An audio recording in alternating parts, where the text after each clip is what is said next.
Is that our future? Is that what we're slowly getting to? Like the brains just can keep. Those are rams, right? I thought they had horns. Honestly, I'm not really sure. Honestly, I'm not really sure. Not really sure. I'm not No. really sure. That's a dope intro. I need to send you that stuff still. I totally Yeah, forgot. you do. Dude, You're my like, when brain's I been get some all over time, the I'm like, place. no rush, peeps. No Yeah, rush. I've had some time. 90 some episodes in, there's Yeah. no rush. Eventually, yeah. I did think that would be cool though. Like have somebody like just make it, like Yeah. do it themselves. Like do your own spin on it, whatever. Yeah, that'd be cool. I need something different. Yeah. I like that intro a lot, though. Who made that? It's a free. Just like a royalty-free thing. Well, I pay for it actually. I pay Okay. for the service, and then I can use it for whatever. Gotcha, yeah. Yeah, yeah. Do that Hell yeah. royalty-free stuff is fucking great. Fuck yeah. I mean, you find a good service that's shout out Soundstripe. Okay, yeah, I think I know them, yeah. Yeah, they got tons of fucking great songs on every video that's on my YouTube page or any music you ever hear in this podcast. This came from Soundstripe. Shout out Soundstripe. Boom boom. Soundstripe. Soundstripe.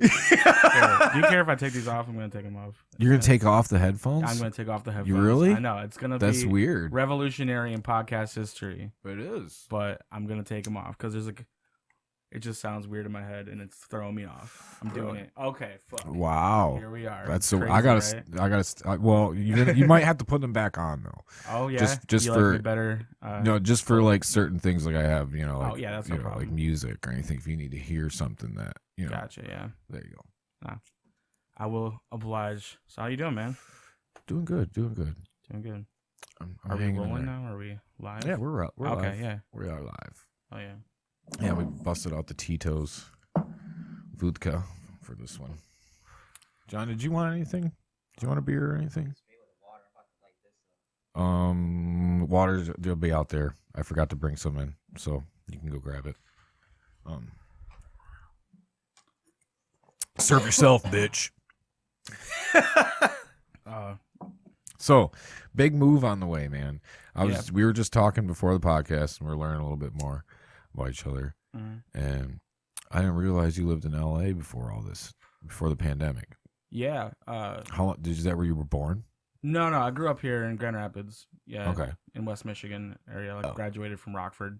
Okay. Yeah, but I moved to Florida and I went to school for music there when I was 18. Oh, okay. Yeah, you know Full Sail? Full Sail University? Yeah, that's where I went. A music production degree. So that's an actual place that's not. Do they offer online? Yeah, they do. Okay. Yeah, it's not worth it if you do it online. Like their campus is giant.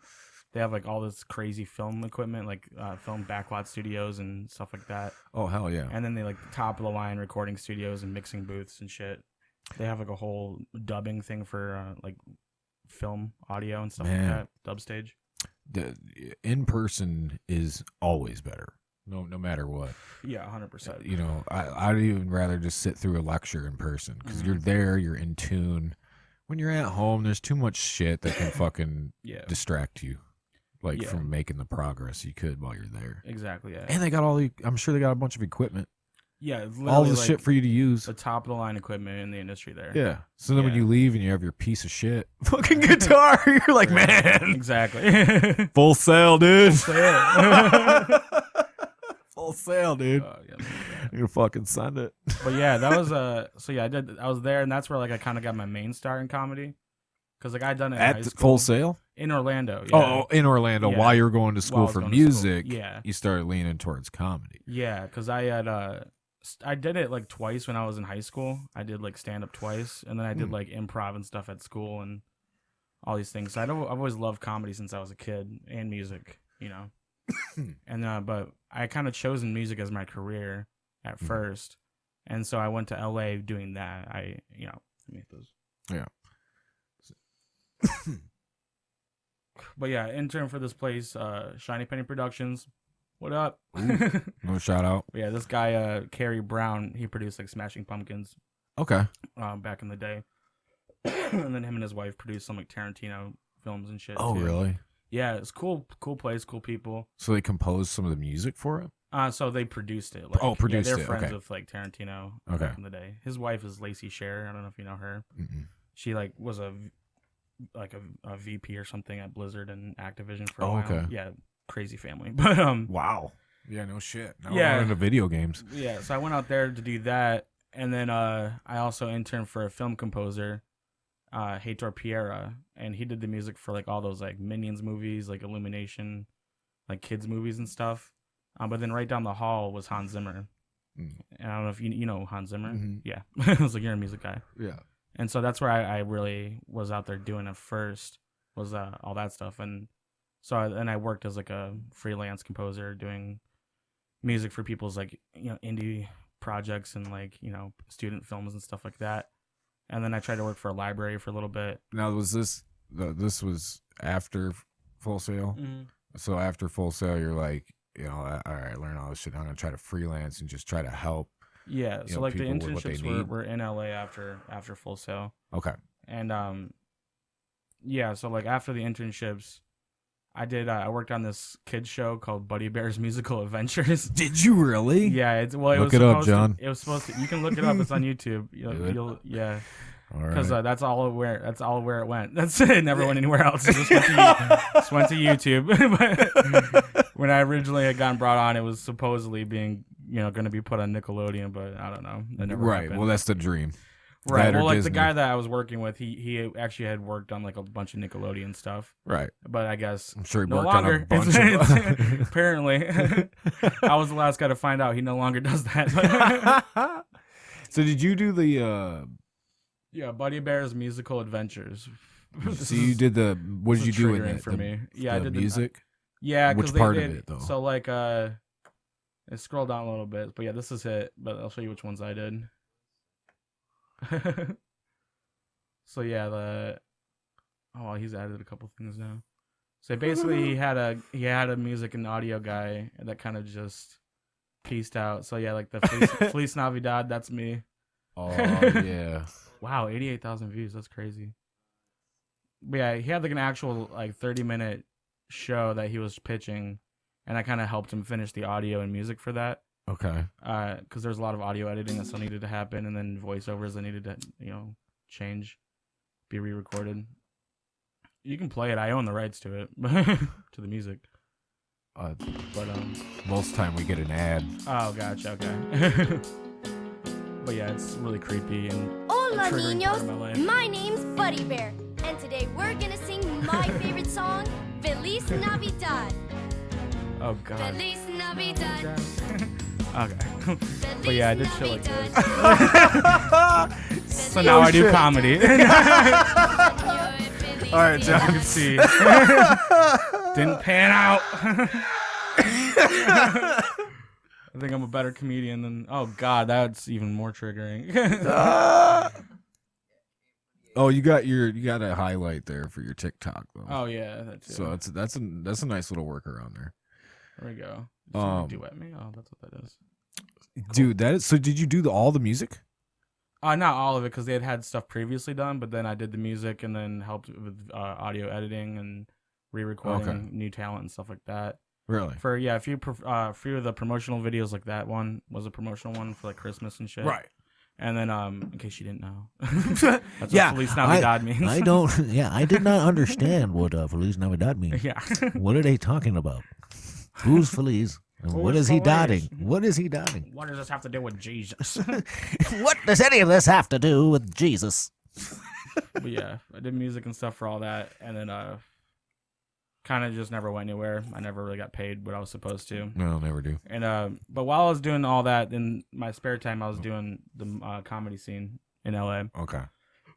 Day job making Feliz Navidad, and then at night you're like, ah! Yeah, I wasn't sleeping at all because I was also working at Office Depot too, and like, so I just was never sleeping. But and you look like you'd work at Staples or Office Depot. Right? Or Yeah, something, got dude. that vibe. Last guy had foot thong sandals vibes. Yeah, He I look put like them a guy off that as knows soon as he about walked paper, in. you know. As soon as he walked in, you wanted to be like, surfs up. Surfs up. Righteous, dude. Totally. That's probably a pretty chill job until you have to go down the aisle to stock all the little fucking sized binder clips and all that bullshit. You literally just nailed it on the head. Yeah, that's exactly what sucks so much. There's so many little weird like office supply products out there, and you have to know where all of them are. And then you're gonna have that one asshole that 3 comes hours in stocking them, and yeah, this guy's like, I want a very specific 3-ring hole punch holder or whatever. Like, yeah, and you're like, whoa. Listen, Jim Rash, all right. Some Community. Why this one when I have this perfectly good one right here? No! If I don't use this one, then I'll never be successful. It won't match the rest of it. Right. I won't be able to put it neatly together. Yeah. Please. Yeah, I have a joke. Do you have a trifold manila folder? Yeah. People, it was pens. That was a big thing. People were very weird and specific about their pens. You know, what they use them for. I think that whole sell me this pen thing from Wolf of Wall Street just hit too hard for people. They're like, should I care about pens? No. Yeah. Well, I need this gel pen. I have this bit in my act where I'm like, if you have a question about pens, you shouldn't be voting, you know? Can't be there making decisions. Yeah, no, you should just... I just want to find out what pen it is that's great for me, because there is a certain kind of pen. I'll get it every once in a while, and I'll just be like, yes, I can write so much. My handwriting is so much better with this style of pen versus another style of pen. Yeah, nobody wants to write their suicide note with a Bic. Yeah, no shit. That's probably why, though. Not even a clickable That's one. probably why they're going. Meanwhile, they're chewing on the cap while they're writing. Like, that's all those things were, is a chewing device. Yeah. All of them end up chewing. Yeah. I keep pens in the house for when I run out of cigarettes, and instead of the nicotine gum, I just chew on pen caps. Yeah. I got this. It's ridiculous. Yeah. But it is true, though, so I can understand, really wanting, where is your .02 head ballpoint Sharpie style pen? A lot of lawyers, that was their whole thing too. Oh, right. You think they'd be just like ordering some bomb ass pen offline or something, like from some pen warehouse?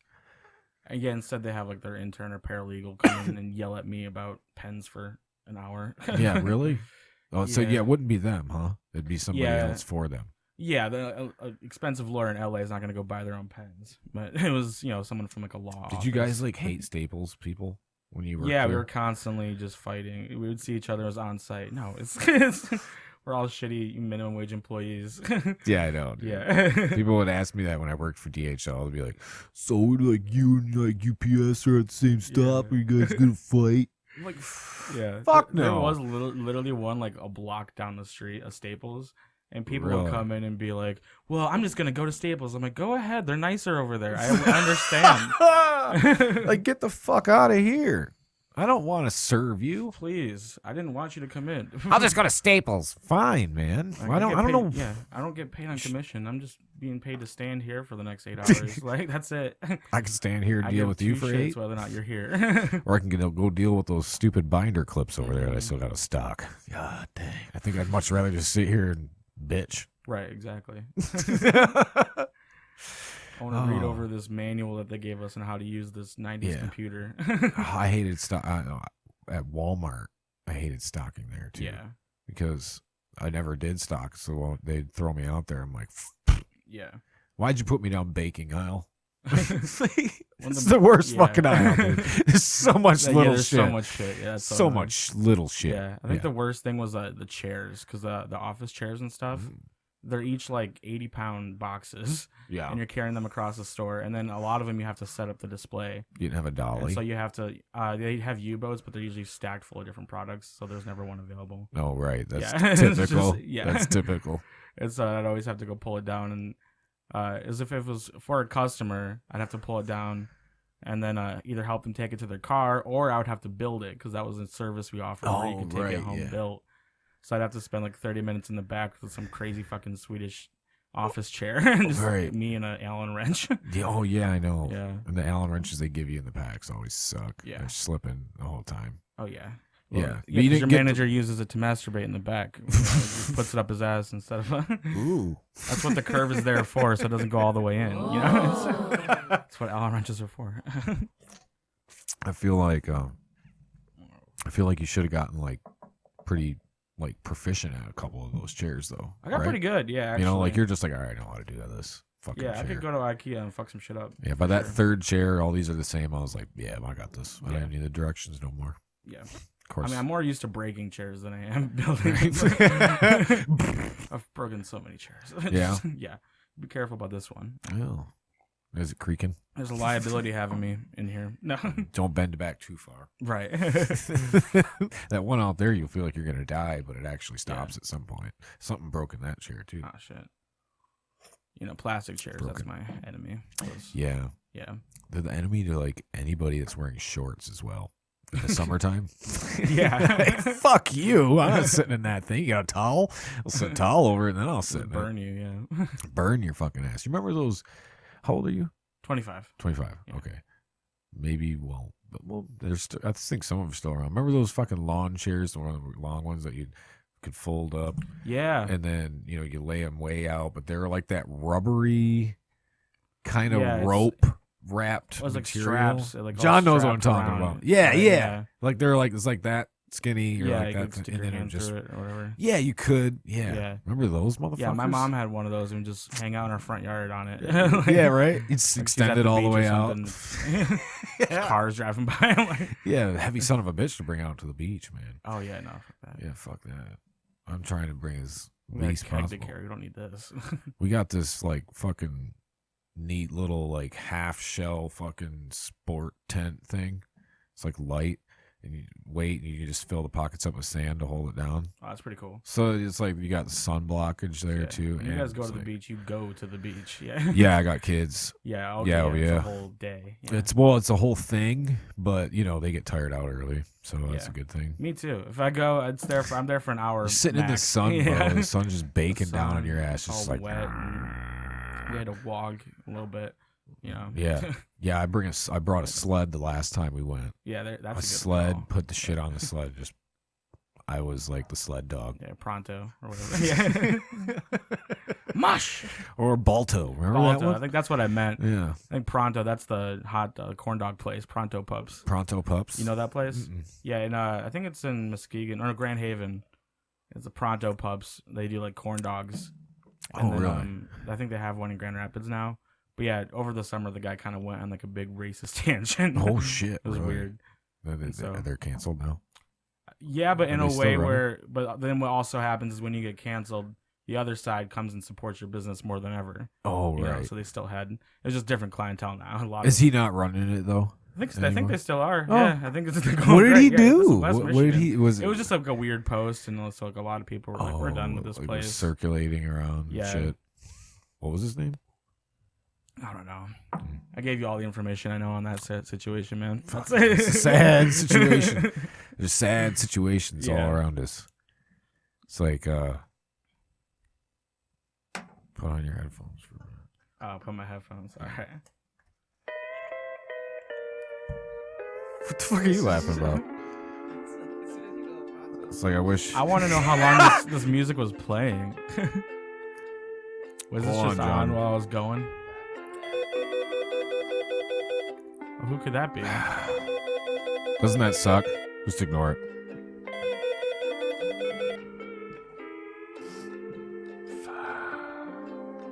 It's like you're trying to enjoy yourself Man. in this Hawaiian environment, and then you just keep getting phone calls, and you're like, "No, stay away." And then, fuck, it's a voicemail. Should we listen to the voicemail that we got? There's a voicemail. Oh, screw you. Oh, fucking fuck you, man. It's going down. I need your help. And you know you're never here for me. Whatever, man. Come on. I need your help. Whatever, Scott. Fuck what? The federal government? Fuck you. You know what? Federal government? Fuck you. Oh, fuck you. Come on, stand the motherfucker. What's going to do, motherfucker? I'll smoke you right now. You dumb motherfucker. That's my favorite pronunciation. Motherfucker. Get him! Oh, fucking smoke me, motherfucker. Right now, fuck you. Oh my god. Man, I don't know. yeah. I'm glad I didn't answer that call, right? Yeah, I didn't know you guys knew my dad. That's crazy. Oh, he's fucking calling again. right, we'll I ignore love it. that pronunciation of motherfucker, though. Fucker! That's how you know someone's ready to murder. Is motherfucker. Mother. Every single syllable. Oh fuck. Oh, another Right, one more voicemail. voicemail. We got one more. I need fucking help. Fuck you! It's the same guy. This was just Rudy Giuliani right after All Trump right. lost. Oh, that was so weird because you took your headphones off. I'm like, fuck, I can't go into it. I'm like, put your headphones on. You're good, bro. Keep Oh, you on that your was good. toes. That was good. No, that's funny is I want to turn that into a segment now. I want to get some voicemails or some fucked up shit. But yeah, I saw that Facebook post. That's actually like a really good idea. My buddy has sent weird, me that. like weird voicemails from people. Like, right. Yeah. you know. Send them in, dude. We'll play them. Get a weird fucking voicemail. Send it in. Yeah. We'll play it on the next pod. Did you have you seen that one with Dan Harmon, the guy that created Community? He played Chevy Chase's voicemail. Mm-mm. Oh, it was great. It got him in a lot of trouble, but because like they were rapping an episode, and like on that episode, Chevy Chase had been like a big asshole the entire time, and so to kind of like lighten the mood at the rap party, Dan was like, "All right, guys, as a favor to you guys, I'm giving you permission to say fuck you to Chevy Chase on 3. 1, 2, 3. Fuck you." And then Chevy Chase got all pissed about it and walked out. It seems like he would. Yeah, and then he left this nasty voicemail on his phone, and he's like, "My kids were in front of me. You defamed me. He goes, you embarrassed me in front of everyone." He's like, "My kids shouldn't have to see their father disrespected like that." His kids are like 40. All right. Yeah, right. Yeah. Like who? Yeah, Holy shit! It's a crazy voicemail if you ever pull it up or listen. Yeah, maybe we can find And it. work on that. Yeah. Yeah, you work on that. No, I just seen with him. It was like all of a sudden I just get these like random like Reddit notifications. Like it'd be all kinds of stuff, anything from politics to this, which was this video that or no, this one wasn't a Reddit. This was a TikTok. Okay. Maybe. Who the fuck knows? What's I'm always TikTok? high. I'm not familiar. Yeah, right. About this SNL skit with him and Richard Pryor. Yeah. You ever seen in there? He's like a job interview, and it says it went too far. Have you seen this, John? No, I haven't seen this. No. Oh, maybe we can watch it. I don't care if I'll just mute this part. Find that. It's Richard Pryor, Chevy Chase. Yeah. Good old Dick But it's Pryor. the kind of shit that back then. It was that was different times, dude. Different times. SNL You could used to say be wild, like bro. how the shit that they could say on that cable. Yeah, do you know what I'm talking about? I don't even know if we should play it just because they say the N-word in it. I did find this though. Oh yeah, there you go. Okay, do that one. Yeah, we're not going to play that one because they do say that word. So we'll just, if you want. So does he in this one? No. Oh, does he? No, he doesn't. Okay. But Word association, yeah, Saturday Night Live. Look it up and watch it. Like it's fucking. Yeah. He said he walked out. I mean, when you said text message said your comments are unnecessary, hurtful. I said you, you breached your contract. You're an asshole. It's good that you left. And then this happens a day later, or that night. That night. Okay. After what I'm guessing is 2 bottles of Beaujolais. All right. Ladies and gentlemen. You say bottles of Busch Light? Who Yes. drinks bottles of Busch? You know, right?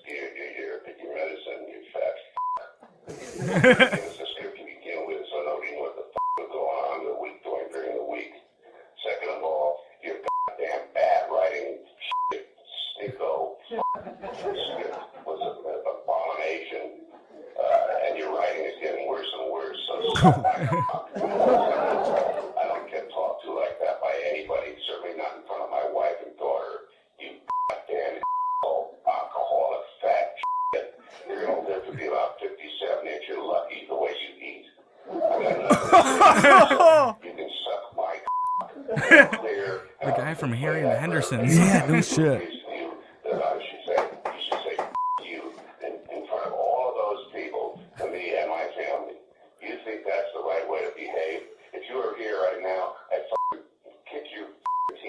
I doubt that. You're nothing to me. You're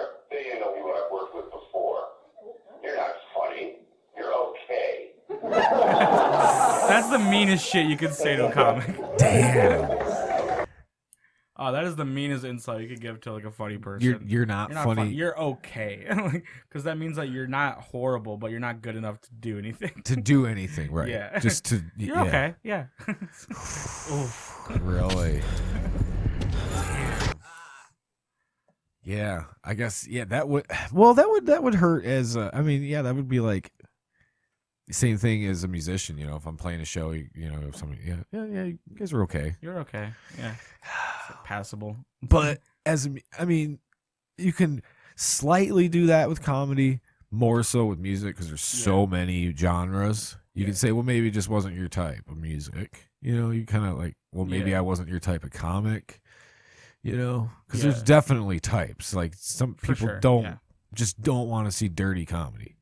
Some people just hate it. Yeah, and I'm not even talking from like an audience member, like a or peer. like a fellow. Yeah, like a peer or like someone you look up to, and you like. What do you Oh think? They go, yeah. Yeah.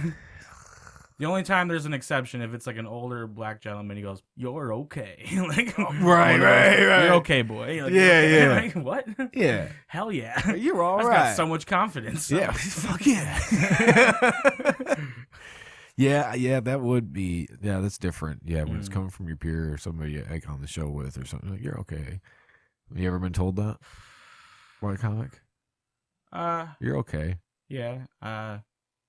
Yeah, people I didn't really know that well though. Right. Which makes it actually kind of worse. Oof. Yeah, because then like it's their first time ever like experiencing like you're okay. I'm like, you don't know, but it's okay. You don't know. You know. I ate shit tonight. Yeah. The ego comes out, you know. Yeah. Like, bro, I'm performing like, you know. Yeah. 6 out of 7 nights. Like, I'm gonna have off nights. Right. Yeah. You know. Or whatever. If it's 4, whatever. You guys still perform way more than I ever did as like a musician. Oh yeah, it's an addiction. It's like heroin. It's not good for us. But you can find comedy on more nights than who wants to book a metal band? Yeah. On a Tuesday night. Yeah, we're ready to go. We're always down. We'll drive across the country to do 5 minutes in a fucking barn or some shit. Like, it's not. It's a problem. It's not. I guess it's not a healthy lifestyle. It's fun, but do you even ask? You guys like ask for if there's gonna be compensation? For the comics that start in their first 2 years, I would say just don't ask. Just take every gig because you're not going to be good. You're not going to be worth paying for a while. Most comics. So just take every opportunity. Not even fucking $20, huh? You don't think that's maybe gas, somebody? But like, yeah, that's what I'm saying. You don't think somebody going to take their time? It's an internship because honestly, like this person's just filling a spot. The person that's booking it, they're not booking you. They just need somebody to be there and to fill this time. Because and chances are you're going to get more out of this situation than they are. You're getting practice on stage. You're working. So you're just talking open mics. I'm talking about new comics. Don't ask for money. And doing open mics. Right. Well, sometimes people will like book a comic that's been around for a year to draw people in for the night for the bar, right? Yeah, or like they're the only person that'll take it. Because they'll like put up we have like a whole like community like page. Like the Michigan comedy scene, like that's closed off. Like this is all. Yeah, the Michigan Comedy Network. Do you know that? I don't know if I'm on that page. But is it a public group or something, or is this a group that's just? You have to get approved. Yeah. Okay. But basically all the shows in Michigan or anybody that wants to book a show, they go there and say, hey, I'm in a couple. Like I was just in one today. For this, show, and sometimes it's like a open micer who just started who will take it. They shouldn't be asking for money. Right. My point is like those first 2 years, just worry about getting good and actually getting what you can out of each experience.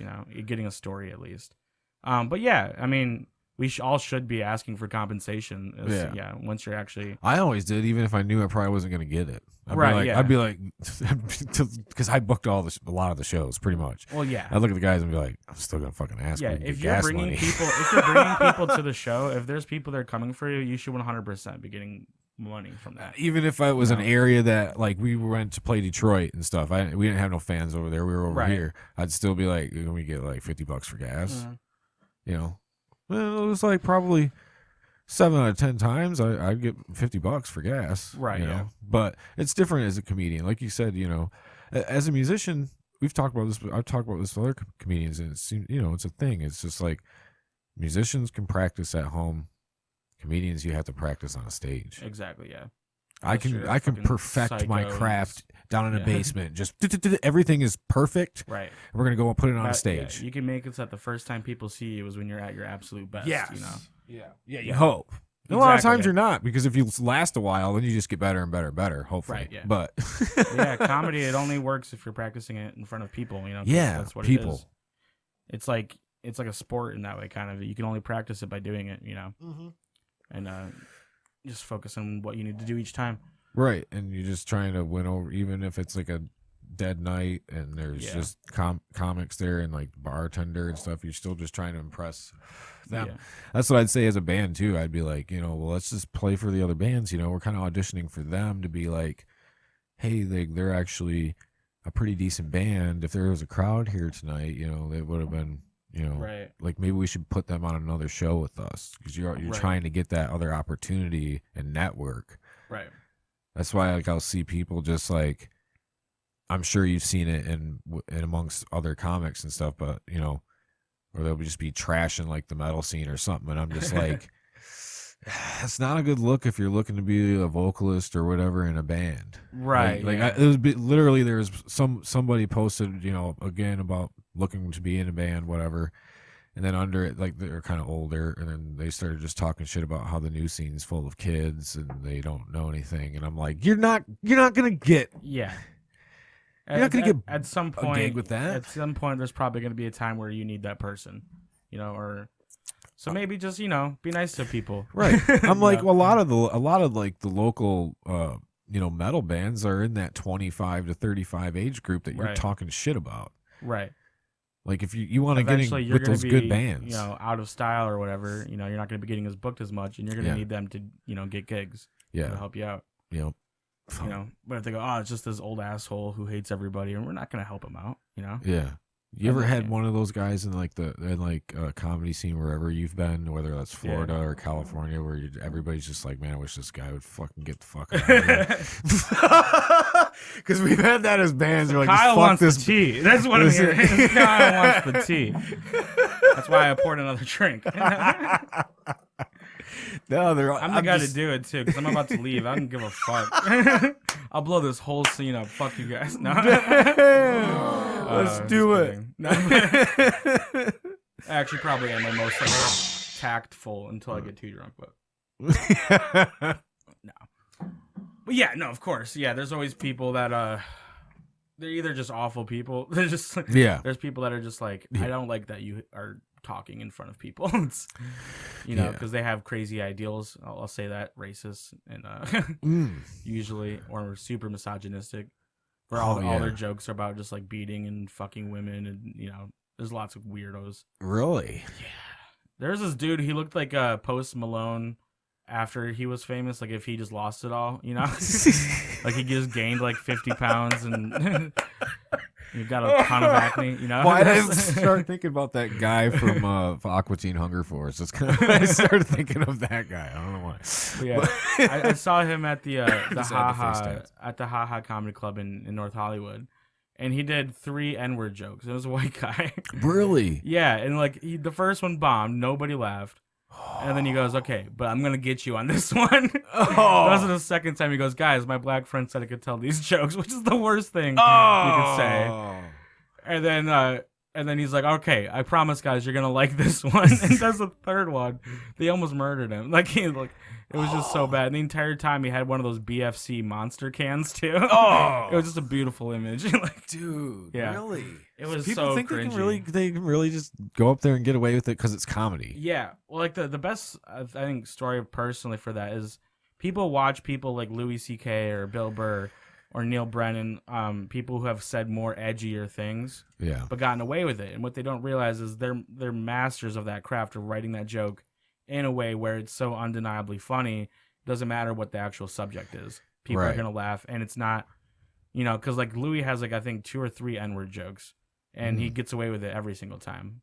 You know, we canceled him over something else. You know, that's Right? Yeah. Michael Richards had one night of saying it, and never again is he allowed. Yeah. Louis had to jerk off in front of a couple people before we cared about anything he did.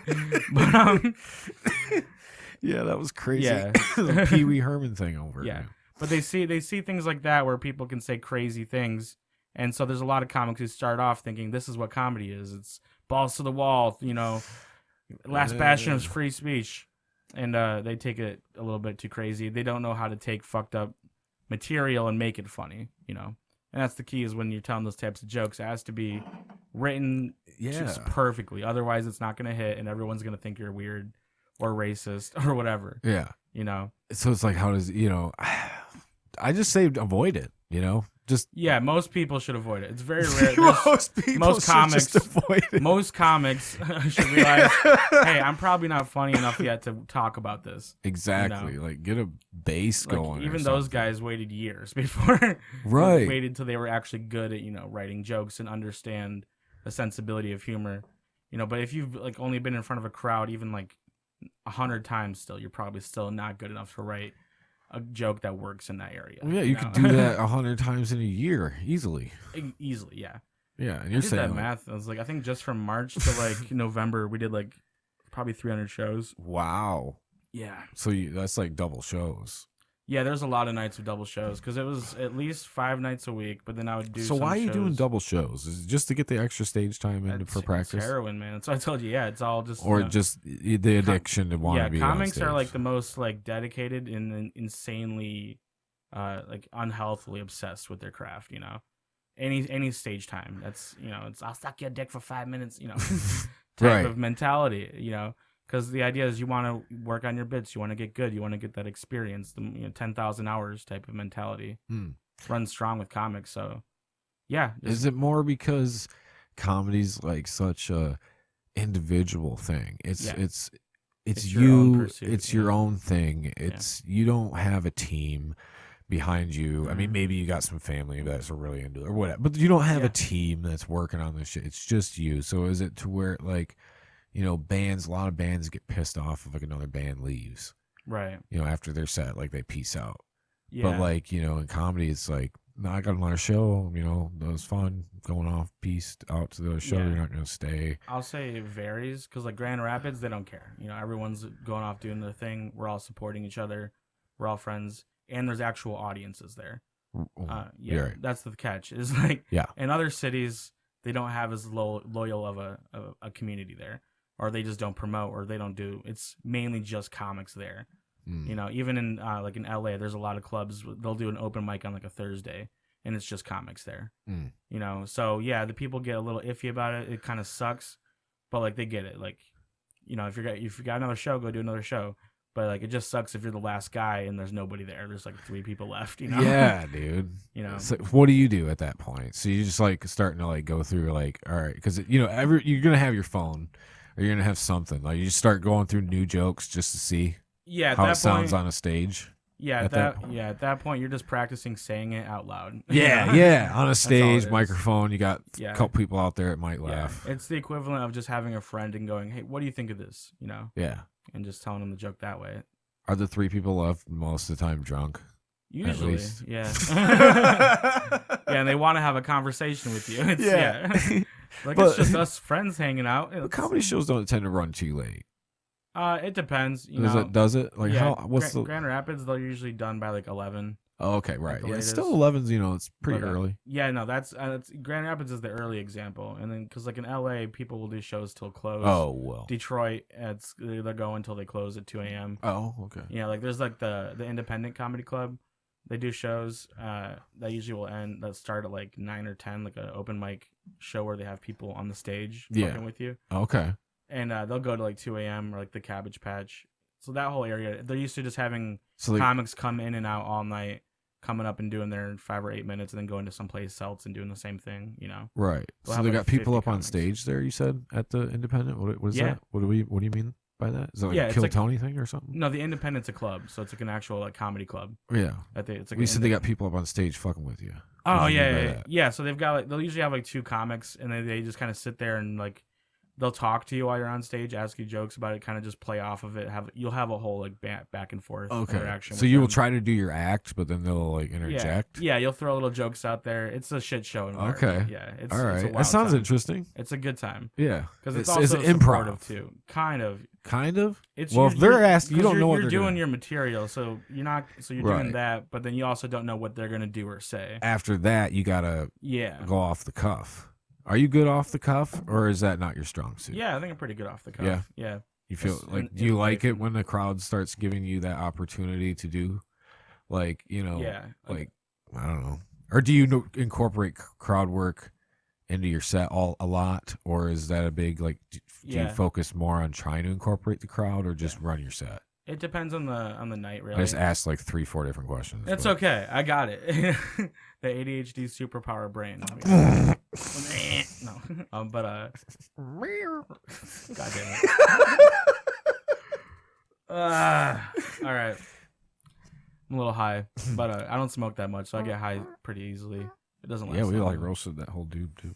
Yeah, but what was the questions? About crowd work. So are you good at off the cuff, and do you try to deliberately incorporate into your set or just run your set? Yeah, so I think I'm pretty good off the cuff. I don't do it as often. It really just depends on the night, because some crowds, they're just not there they just want to have a crazy wild time, so you're just there fucking with all of them, talking to them, creating like a party kind of environment. Right. Yeah. Sometimes I'll have jokes where I'll ask questions just to kind of get into material. But I'm really big on like really fine tuning my material to the words of like economy of words. Okay. So I often will end up like, if I'm working on like a 10-minute set, I'll do that same 10 minutes different ways and tweak it. And I'm trying to stick to that as much as I can, just because I'm working on writing that, but if something happens, like I did a show in Detroit where these two dudes got in a big fist fight in the middle of my set, and I just started like narrating it like a WWE commentator. Like they weren't like the fucking bar didn't give a shit. Like there's people there just still serving drinks while they're fighting. No shit. People didn't even turn their back. Are they like really? And they're like really going at it too? Yeah, over the pool table, and I'm just like, all right. And then they came up to me after like, we're sorry, man. I'm like, it's okay. I'm like, I just drove 3 hours to work on this. My God! 10 He's going to put him through the table! Yeah. Jim Ross was the best fucking WWE guy ever. My God! My God! For the love of God! Yeah. I don't know, Jim. Fucking the king. God, that guy. I was big into WWE when I was like in elementary and middle school, but when I was into it, it was like when it was when Undertaker and Benoit were having their whole like storyline. Okay. And then Benoit fucking Benoit his family. He created the term Benoit. He Benoit his family. Yeah, it was right before he was erased from WWE history. It was it's just fucking them wash the books of that. For real, guy, if you look, you can't find anything on their websites, or they took down all video. Dude, it's so crazy. He was like one of like he was like not my favorite, but I liked him. Mm-hmm. You know, like when he was in a match. It was the Wolverine, yeah. You know, I like what he did off screen. Yeah, I was more of a fan of his home life. I like what he did off screen. Yeah, including giving his whole family the crippler cross. Yeah, that's like saying I became a fan of Louis C.K. in 2016. Oh man, I want to do that too. Bill Cosby's most recent work is my favorite work. Yeah. That's what I know him for. He got out though, right? Yeah, he fucking did. That was crazy. He got out like right away, didn't he? Off of like a weird technicality. Yeah. What the fuck was the? It was like because I guess he had pled guilty in a civil suit. So like he like owned up to it in a civil suit, but part of that civil suit was that if he pled guilty, they couldn't use his testimony to charge him, which they didn't even need to charge him in the actual criminal trial, but they used like a portion of it. And because they used that portion during the trial, they were able to just wipe the whole thing away. Oh, wow. Yeah. And just like, he's guilty. Yeah. And like he like literally like he owned up to it there. Like Man, he that got out of motherfucker's it got some by good pleading lawyers. guilty. Like he He's got out some of good lawyers. real good lawyers. Holy shit. They said, "Yo, just plead guilty to this, because if anything comes up higher up." Yeah, he's got that Cosby Show money. And it's crazy. Holy shit! Kids say the darndest things. He did that too, right? He was the Yeah. host of that. Yeah, that added such a weird dark tone to it, though. Just saying, Yeah. because it wasn't. All these women are coming forward. He's like, kids say the darndest things. Kids say the darndest things, man. Yeah. Isn't Tiffany Haddish doing that show now? There was another person doing it. I would. They Just be rebooted high. it. Yeah, I'd be high out of my mind every day doing that show. No shit. Just like all day, just talking to kids. Yeah. Just looking at him like, Like, really? like, so what are like kids' foods even like anymore? There's no way it's cool. Kids' foods? Yeah, like you're like, that was such a specific example. I'm sorry, but like that's where my brain goes.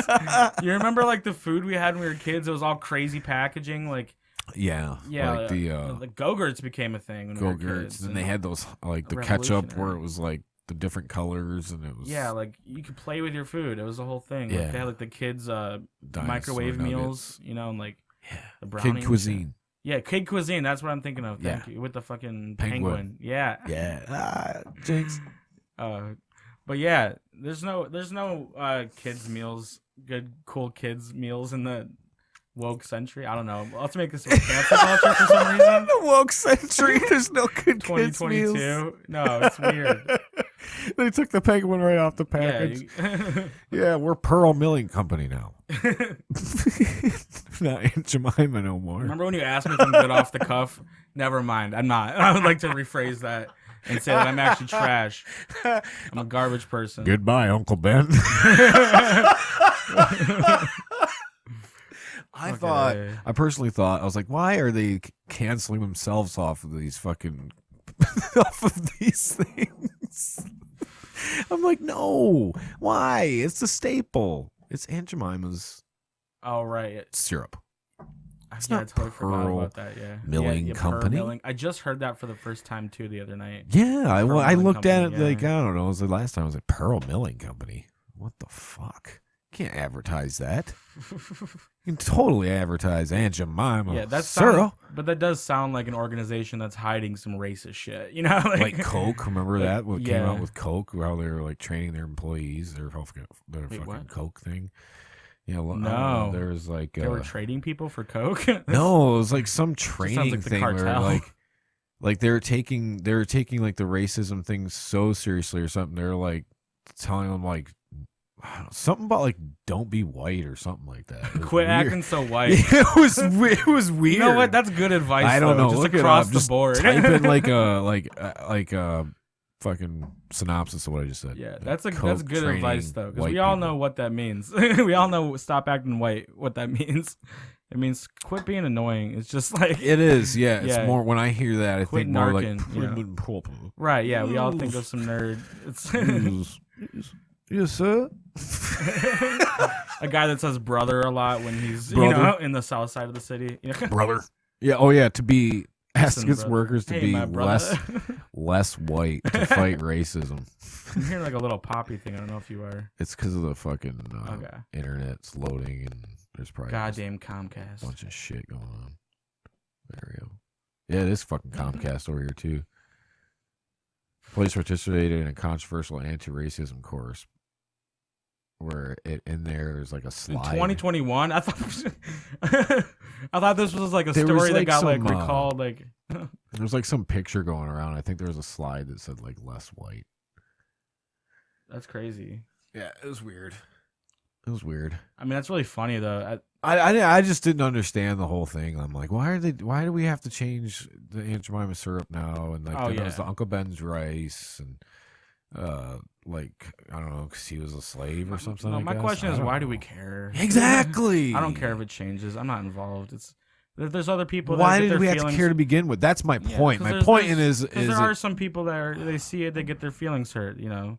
I And just so if it doesn't matter that much, let's change it. I just seen that they're putting surfing in the Olympics now. And there was like one fucking person. Now that's an issue I can get behind. Right? Yeah, no, there's like one dude from fucking Hawaii that started talking about how like it was like With cultural appropriation. Yes, yes, Yes, it's like oh my god, so fuck Hawaii. Like, are you serious? I'm on the fuck Hawaii train. So, Fuck that entire group of islands. It's not even a state. It's like a bunch of places with a river between them. How are you gonna have like 10 different places and call it one state? You know? Yeah, exactly. I'm just like too many peninsulas. You thought you were the first islands, people yeah. that decided to put a fucking board out in the ocean and stand on it. Right? How fucking revolutionary! You invented pineapple too. That you think you fucking cucks. Want to talk about culture appropriation? How about all the indigenous people that you guys killed when you took over that place? All that culture you appropriated. Yeah, I'm gonna appropriate this. Yeah, I'm you gonna took the fucking appropriate flower that. necklaces as you took their house. Like, Yeah, well, yeah, we all like. I guess when we took over, fucking way back for the whole of North America to make the United States, we were like appropriating the shit out of everything. yeah, that's No. what we do here. We go hard. Yeah, no shit. It's the melting pot. That's the nice way to say it.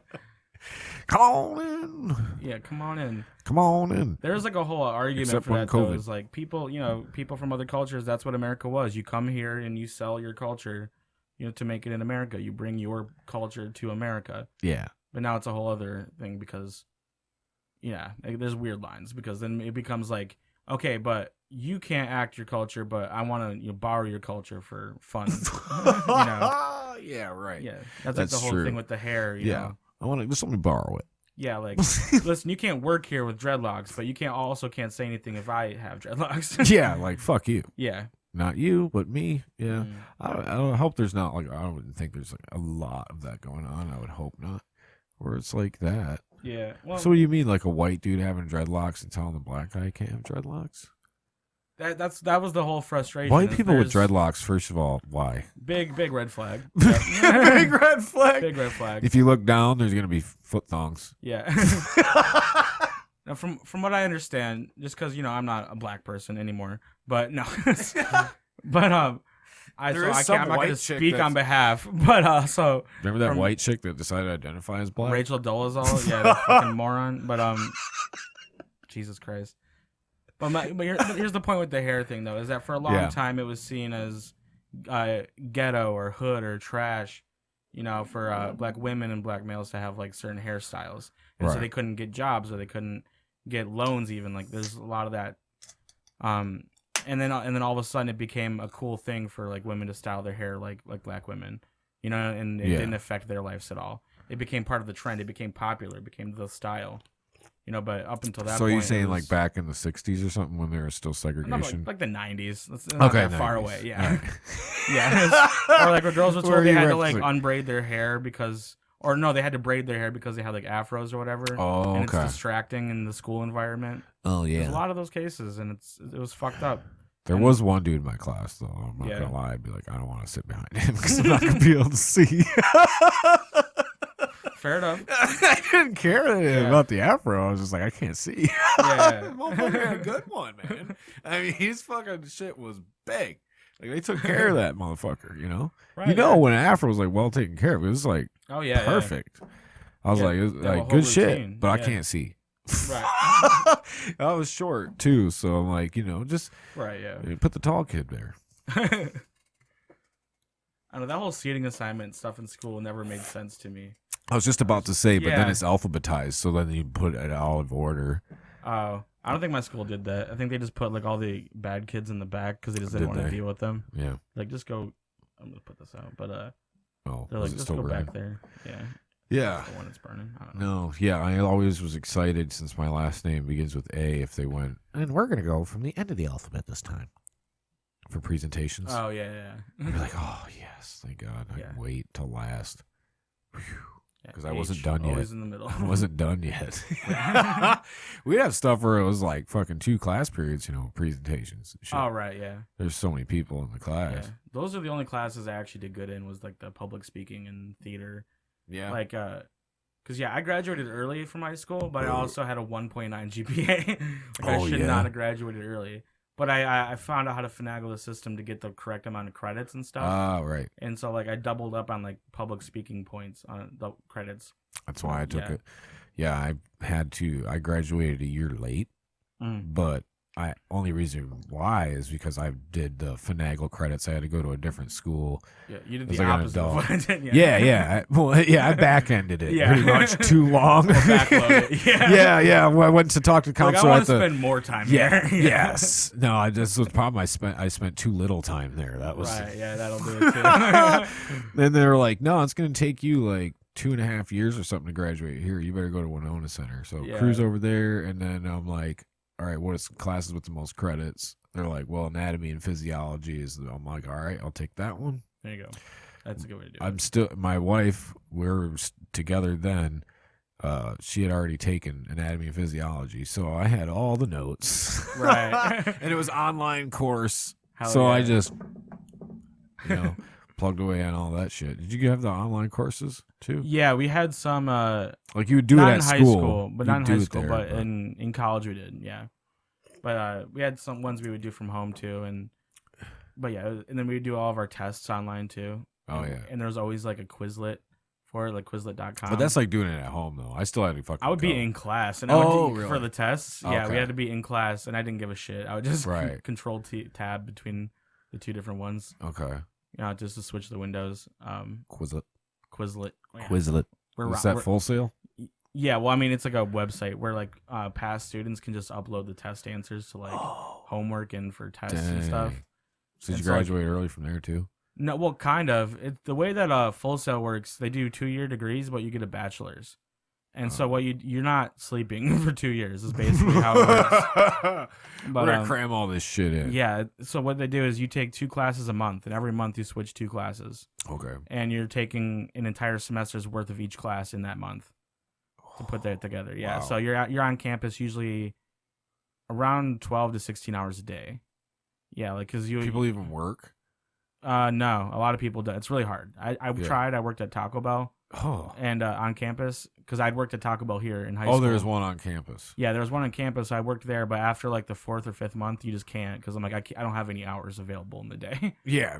Yeah, most people are there getting their student loans and stuff like that, and living off of that, or they have rich families. Right. I got a scholarship that covered the majority of my tuition. I still have some debt from that, but I did like a project for them and won like a scholarship.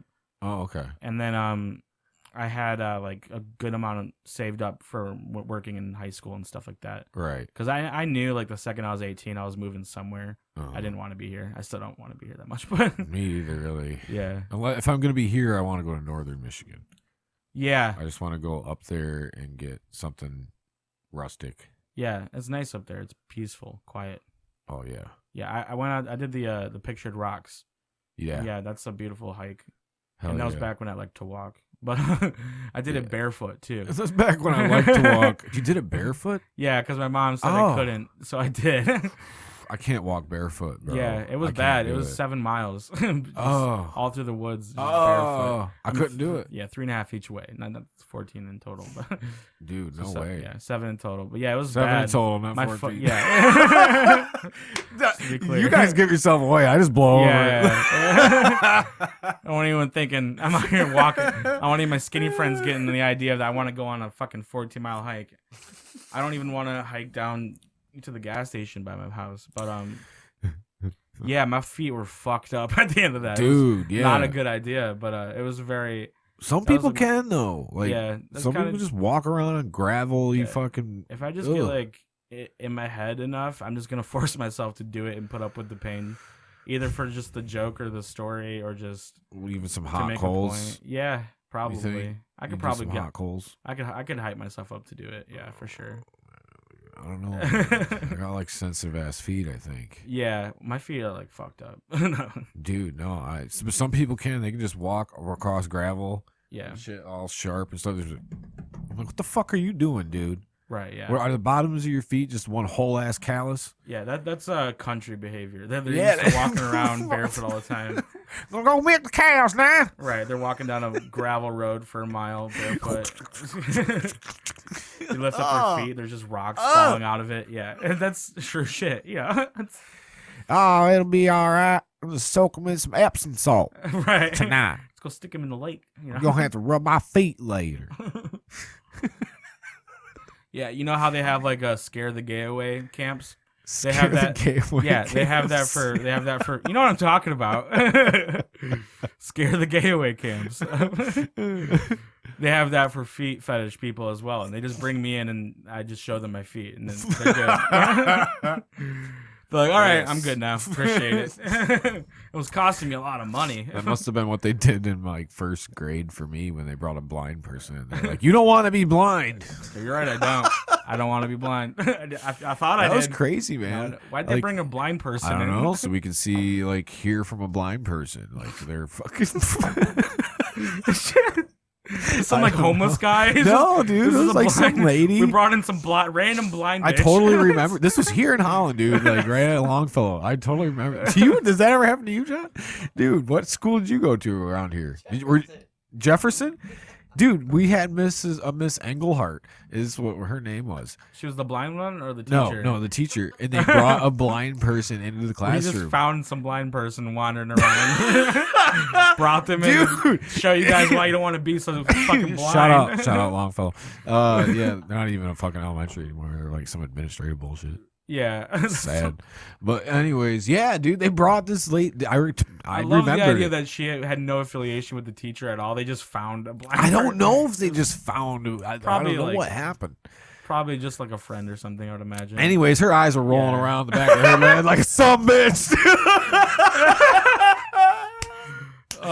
And we were just like, whoa. Yeah, and she like, wasn't blind. She just had vibrating panties. And she was just constantly.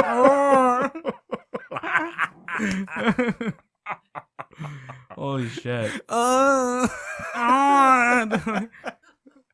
Helen Keller was just having orgasms all the time. She wasn't actually deaf, dumb, and blind. Yeah, well, fucking blind people. Yeah, she's was constantly having an orgasm.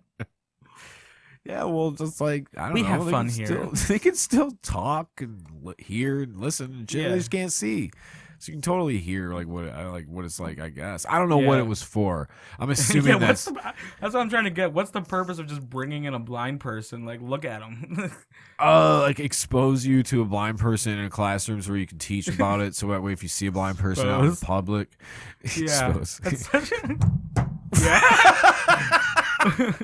No, it's like so you get to like see it first in class. Yeah, that's I don't know. Such a weird thing. I don't know. Yeah, I don't know if our parents had to sign off on that shit or not. They're just like, oh, honey, should have. Honey, they're gonna bring a blind person into the classroom. That just feels like so dehumanizing to blind people. It's just right, like, but it's kids. Show you off. It's kids. I don't know. It's different. Everything's different. That's so crazy. I think that's what it's got to be what it was, or else, why the fuck are we having a blind person that's come like sit in front of the class? That's like bringing like a black person to like a school in the country and be like, listen, guys, you're gonna meet someone like this one day. This is how you should treat them. Don't act so white, you know. It is, but it isn't at the same time. That probably would actually be a good program. Yeah, get them while they're young. Tell them insert token black guy. Yeah, how to act around black people 101. You know.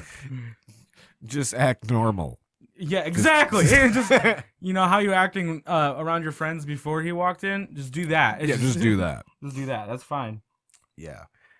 Maybe don't bring up that your parents voted for Obama. You know, that's just a weird thing to say. Just don't do that. Well, my parents voted for Barack Obama. Yeah, I was raised right. Obama. Yeah.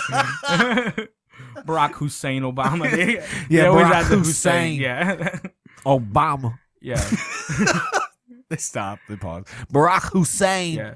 Every Trumper I've talked to, they always throw the Hussein in there. Do they really? Yeah. Oh yeah.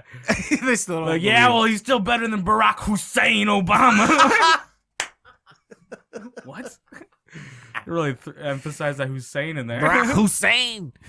Oh man, no. Hussein in the membrane. Yeah, I was thinking Hussein that. At the brain. Barack. That's him Hussein gassing his own Obama. people. Yeah. Yeah, I've heard Obama a lot, and I think that's funny when some people throw that out. Obama. Yeah, he did. That's what they call him in Syria. Yeah, they call him Barack Obama.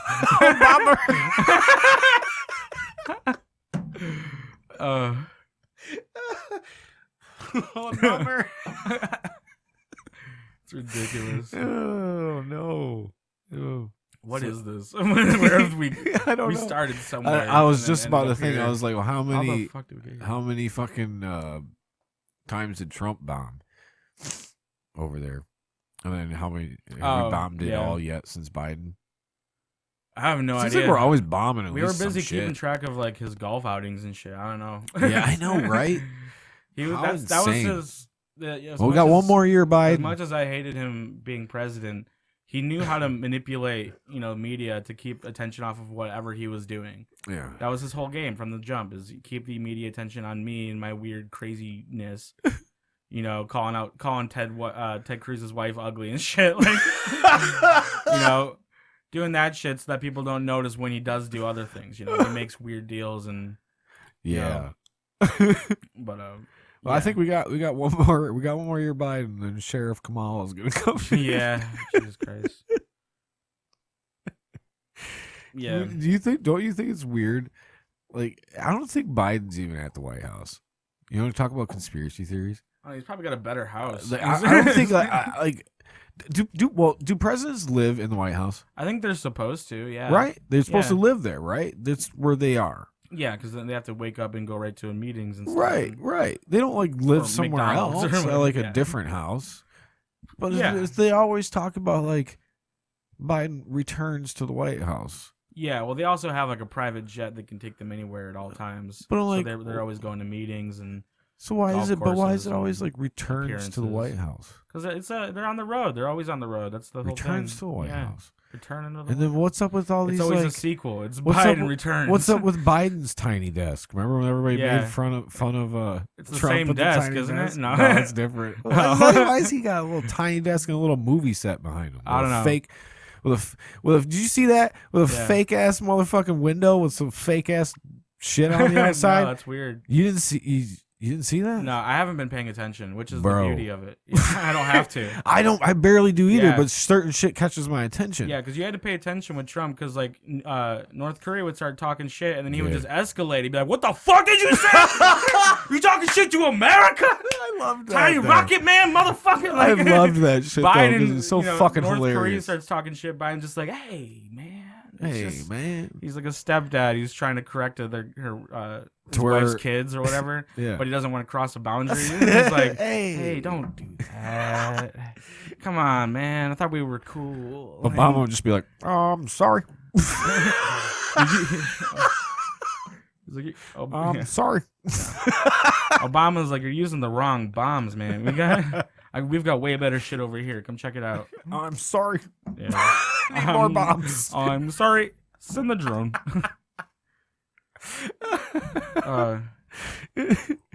Yeah, dude, I don't think we're going to be set up. Like, why do... Is it just because over the last... I think it's probably just because over the last 4 years, it was so overblown coverage on the president and Yeah. vice president, what they're doing, that now... We're not it's like, supposed to care that much about what they do. No, we're not. Yeah. And it's like... Because it's like you never even hear of, like, the vice president. Yeah. No, you don't hear, like, what the sheriff's doing. Up Yeah, there. that's a weird. Like, Talk about yeah. locking and throwing away the key. Like Yeah. we were saying before the pod. Yeah. She's fucking done a lot. Lot of that. Lock them up. Right. Exactly.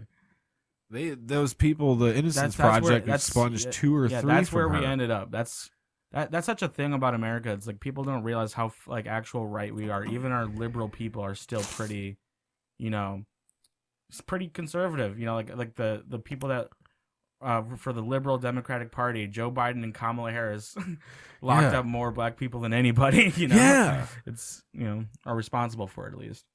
It's crazy, man. Yeah, I don't know. Like that's where we're at. That's what we want. It's not what we want. It's what we had. It's what we had to settle for. Yeah, but why didn't they embrace the Democratic Party? Embrace like a Tulsi Gabbard, or embrace like even that. Fuck, what was his name?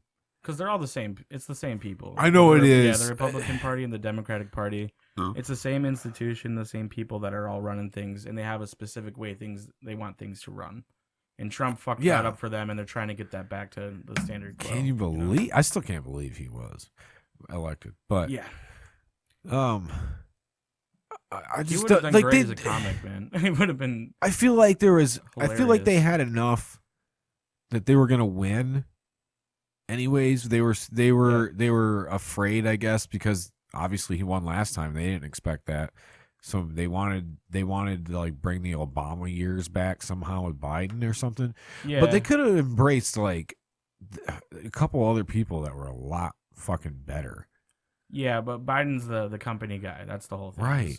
He's the guy that's, he helped build the system.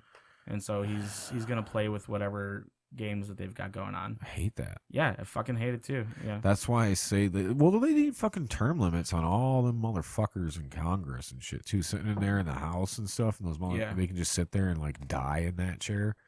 Yeah. Why? Yeah, and something But else. there's so many people sitting in those fucking chairs right now that are so old that lived in racism. Exactly. Yeah, I'm like, you guys want to complain. Like, we want to complain like we want to cancel this guy because he said something, and that just means that whole community's racist or whatever. Like, dude, the backbone of the shit in the government. Yeah.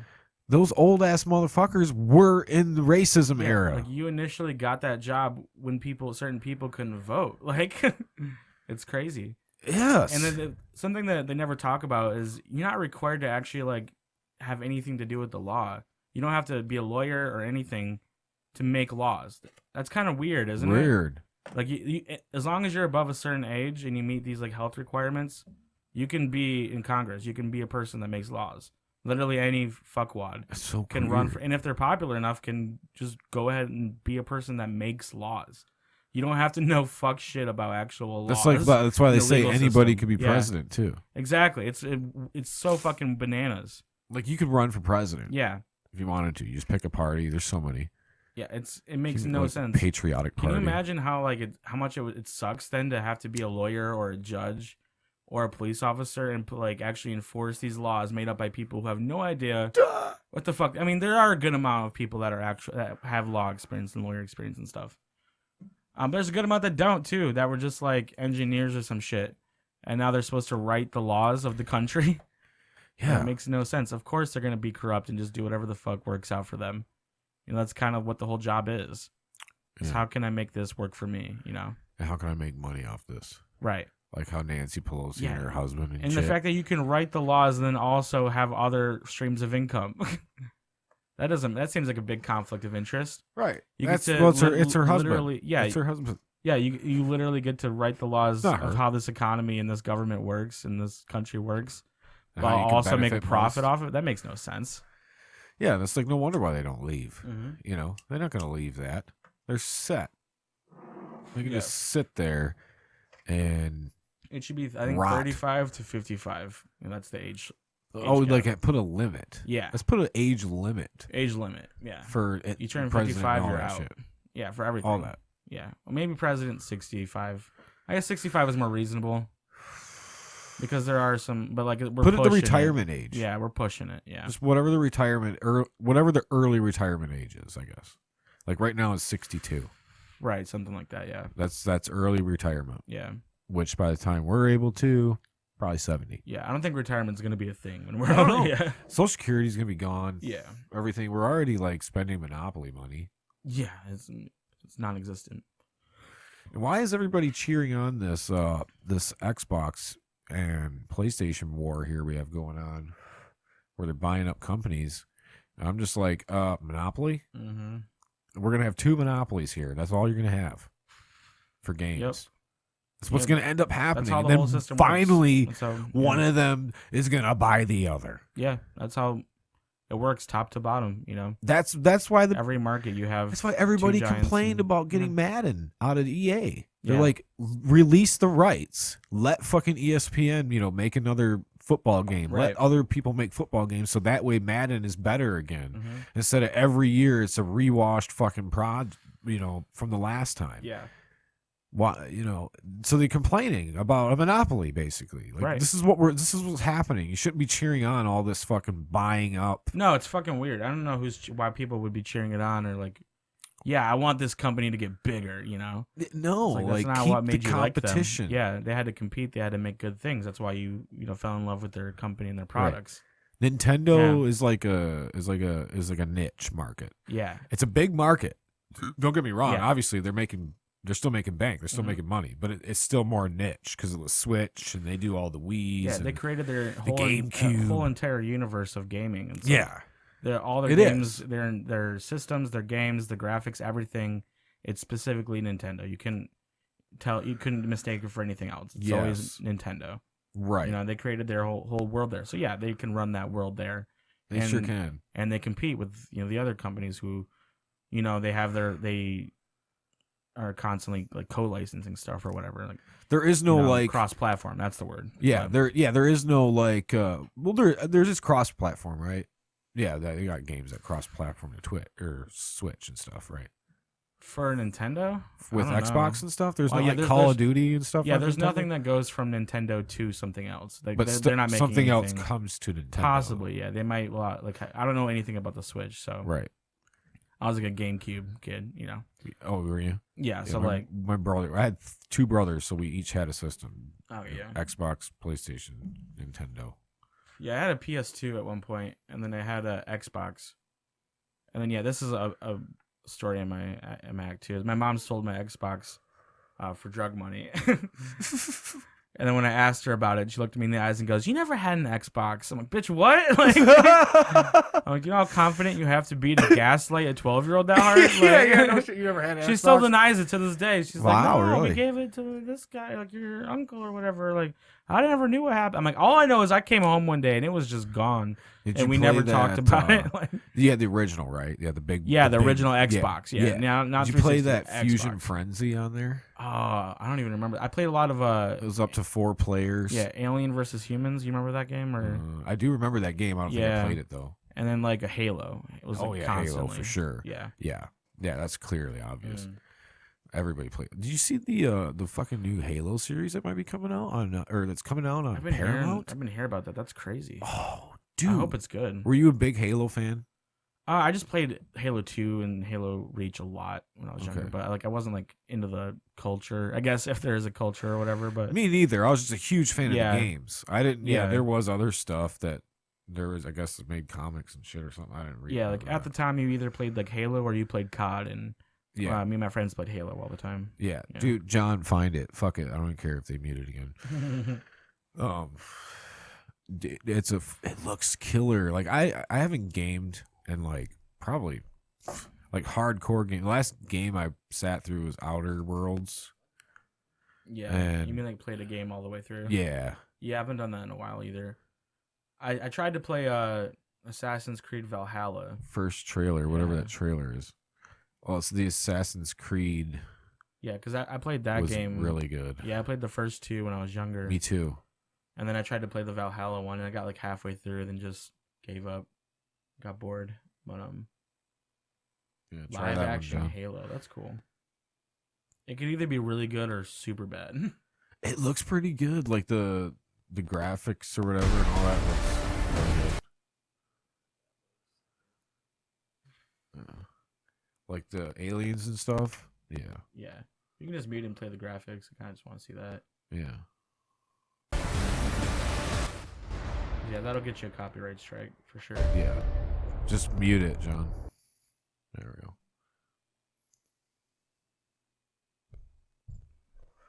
What the fuck?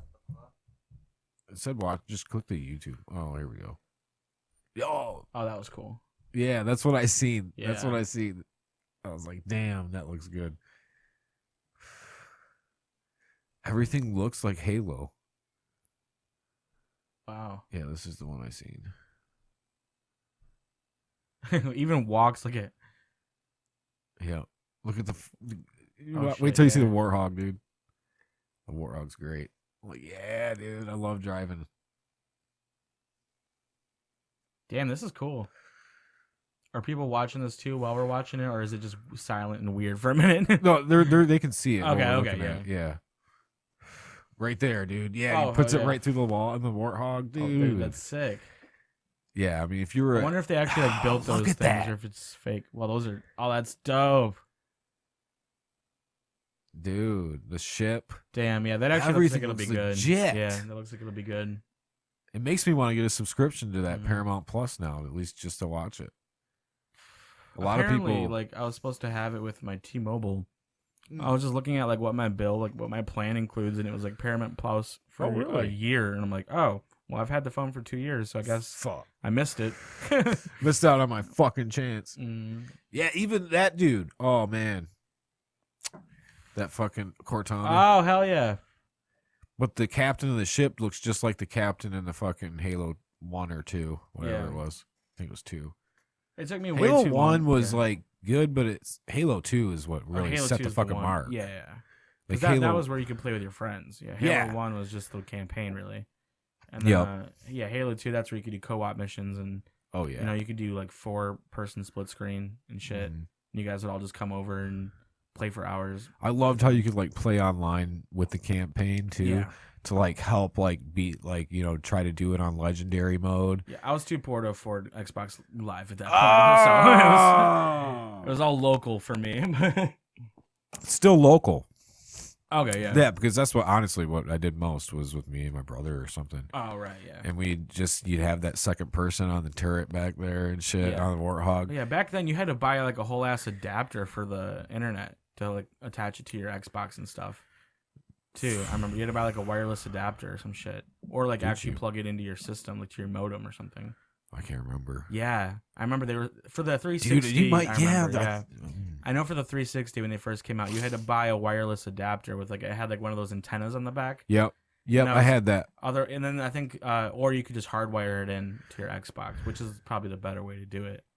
But now they all come with it, and just plugging directly in is always best. Yeah. For the best fucking experience. Have a high pay. This message is brought to you by Geek Squad. Geek Squad. Geek Squad. Watching HD porn is for the best. This is for the best experience. You have VR porn now. VR porn. That's crazy. I feel like crazy? that's overrated though, because it's like you're just gonna be dizzy. Just Just got these fucking goggles on. You just whoa. Yeah, and it's not like you're feeling anything. No, you still got to do visual stimulation. You still got to do it. Same thing.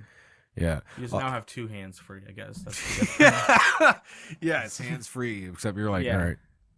Right, yeah. All right, get to the good I hope part. nobody can hear this. Yeah. Get to the good part.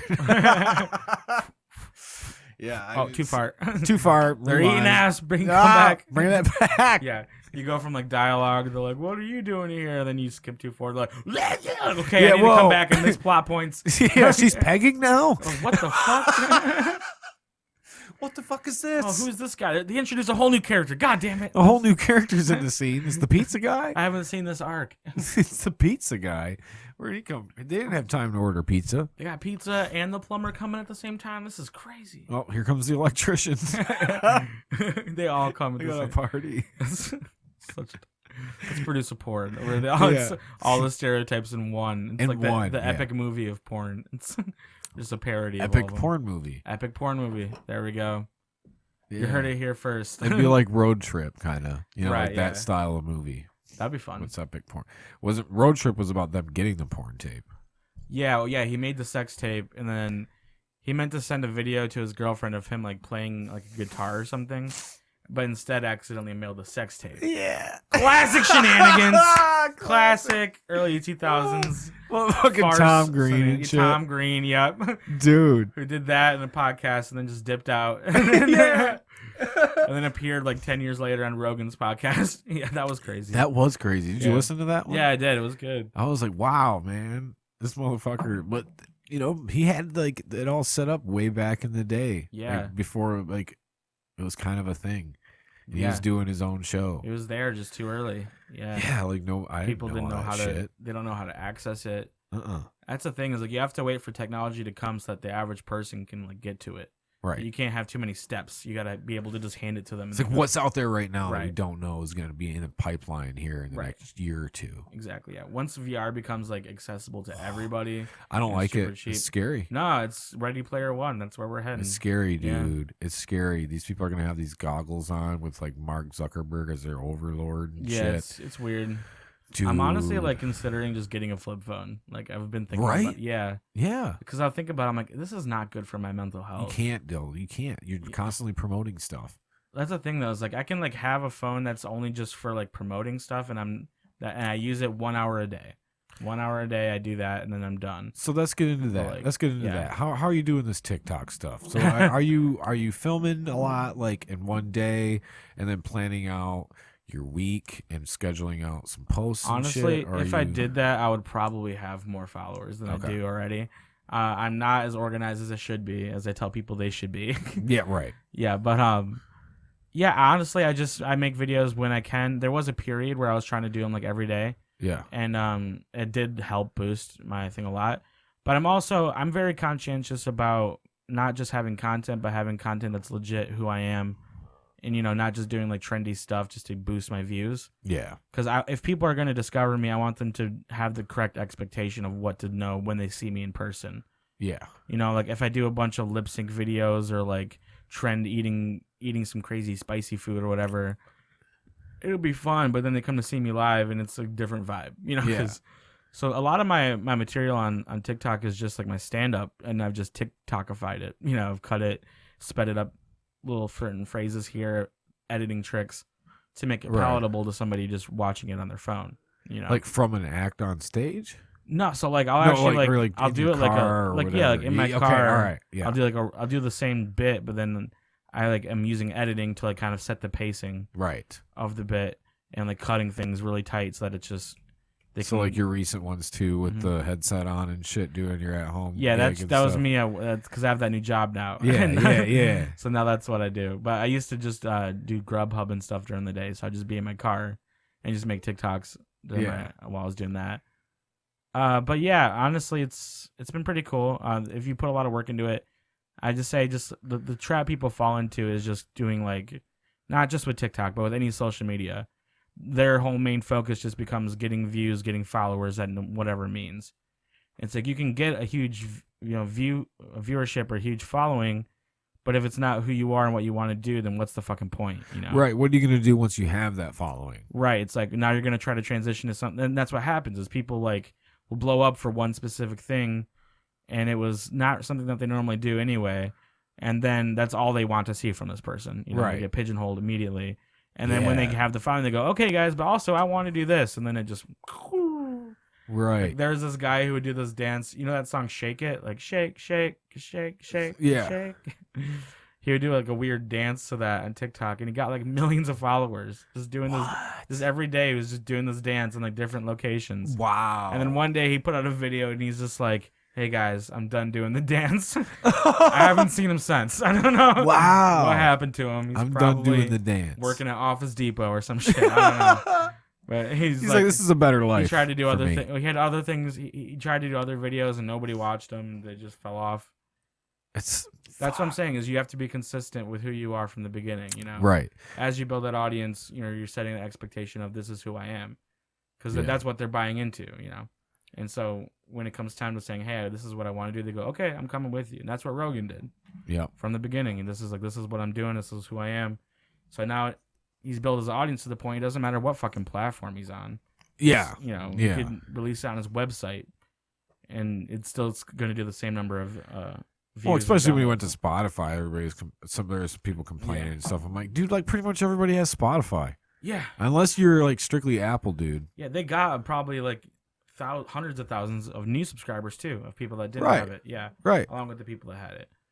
Yeah. I mean, it was kind of a blow to everybody that watched on YouTube or. Yeah. I mean, I used to watch it a lot. I don't watch it much lately anymore. I don't watch. I listen if I'm going to. Like, I don't have time to sit there and watch a whole thing. I like having the video aspect, like for mine, so that way you can go to it. Yeah. If you're like, because sometimes I'd be curious. Video's great because like you can sit there and have it and for like on the TV or something and just clean the house and that's when I'll have it on there. Yeah, or just like if you're like a broke 20-something-year-old and you have nothing to do, you're just gonna sit there and get high and watch a podcast. Right. Yeah, there is definitely a market for it for sure. Yeah. But most of the time I'm listening because I'm at work, so I just be listening on my headphones and shit. Yeah. Those are the best jobs. Yeah, the ones where you can just tune out. Yeah. Yeah. I miss those. I worked at a gas station, third shift, and that's all I would do. Ooh. And you got plenty of time. Yeah, just constantly just headphones in and you're just stocking shit and I would take naps in the walk-in freezer, just like, dude, there's nobody coming in. Like I'd see maybe 4 people the entire shift. Really? Yeah, because where I worked, there was just nobody. It was just after like 11 o'clock. Maybe when the bars close, you'll get like people coming in to get snacks and stuff, and then that's it. So it was just It was just stocking the cooler and everything. So what was your video that blew up? Got you a bunch of followers. So I've had a couple different ones. So like. The first one that blew up, it was like a joke about No Nut November. No Nut November. Do you have it pinned? That one, the audio got taken off. Oh, it did? Yeah, but for what? I think it was like a content violation because I have a couple of those, but I can't figure out what they are. TikTok's not very clear with it. It's annoying. But yeah, if you look at some, like I think I do have some pinned or whatever. I've had some big ones that like got like hundreds of thousands of views, and then you got and then you'll have the ones that level out with like nothing. Some of them are like, yeah. That's the most frustrating part is I'll have a video. They got a little warning on there now. Oh, yeah, because I had that joke about the vaccines or whatever. Yeah. That one's like 41,000, and then the next one to it is 542. How does that happen? Why is that? Why do you think that Okay, is? so I know exactly why that is. So, and this is what I was going to get at, too. I had a friend that works in that industry, in that social media company industry. Okay. But yeah, you can keep scrolling. You'll see different ones. But, So yeah, the way that these videos work is you put something out, and it goes to a certain group of people. Let's say 10 people, and based on how it performs with that 10 people, how long they watch it, so like the percentage of time that they spend watching it, along with how the video is, how many of those people like it, how many of those people comment it, then it decides whether or not they'll send it out to an additional 100 people. 100? Yeah, and so these aren't exact numbers, but like this is just an example of how they do it. And so some of them will be your followers. Some of them will be new people that they think are like your audience, And it's based off of like the hashtags too, because TikTok is very big on discovery, showing people new content that they're not seeing, but they know that you'll like. So they build profiles for people, and they're showing based them off content. what you're watching. Yeah, based off of what each person's watching, you have a profile of what videos you're most likely to watch and stay on the app to do, Like they have a profile of you. Yeah, that's why it's so addictive, is the videos are specifically tailored to you. Right. And so with that, when they're sending out your video, it's a mixture of your followers and people that aren't following you but might like your content. And so the first group, it's like maybe 10 to 50 people, and then it's like 100 to 200 people. And based on how it's performing in all these different metrics is whether or not it gets pushed to that bigger group. And then you get to like, we're pushing it out to 1,000 people, then 5,000 people, then 10. Then it starts like getting to bigger groups of people, and then once it starts dipping below a certain point of measurements, then you'll just see it. You're not getting any more views, right? And then sometimes they'll do like an uptick to like recycle it out there, and you'll get like double the views again. It's weird. So if it gets low amount of views, let's say like the 200 to 500 or whatever. Yeah. So if is it going to go out for a recycle at any point? It might. I've had videos that had like 200 views at first, and then they shot up to like 3,000. But odds are, if you max out, like say it's like 250 and it's not moving, that's pretty much where it's going to stay. Yeah, probably. Unless you get that one that blows up and everybody watches it. If it's been 24 hours and it really hasn't moved that much, it's probably not going to. Yeah. Right. Yeah, that's. Yeah, that first. And is that why it will start out? Window. Yeah.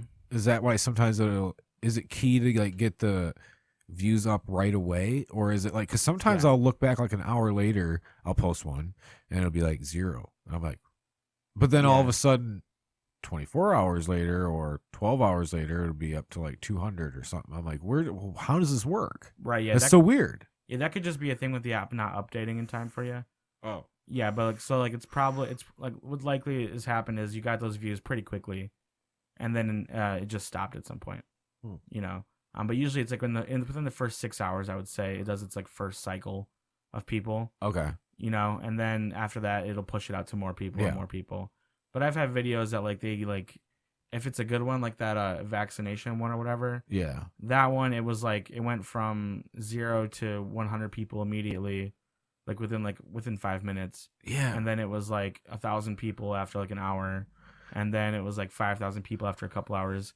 So if it performs well really quickly, they're just going to keep pushing it out to people, And then I have ones that are like 500,000 views or like. See, when I first started on Reels, for Instagram Reels when I first started doing that, because I did that before I went into the TikTok. Yeah. Like when I first started, all of a sudden it'd be like in 5 minutes, it'd be like, or maybe 10. It'd be like, your video has reached almost 1,000 views. I'm like, holy shit, what the fuck? But then it would just top out at like 12. Right. Yeah. Or maybe 11. Yeah. Because it'd creep over 1,000 and then just stop. Yeah, and it's the algorithm going through that whole process. And I've been fighting to get back to that sense because now I'm much more consistent. So, should you delete your whole profile and start a new one if you do that, where you start off great and you like burnt and then you're like, now you're coming back strong? Or is it still salvageable? Yeah, no, it's still salvageable. Because some people think I should need to start a new one. No, because they're going to know. They know. They can tell. Okay. Oftentimes, it's like the same IP address and stuff too. Oh, right. And you're gonna end up having the same type of content and stuff like that. And so it's not like you're tricking the algorithm in the system. And like the devices are usually the same.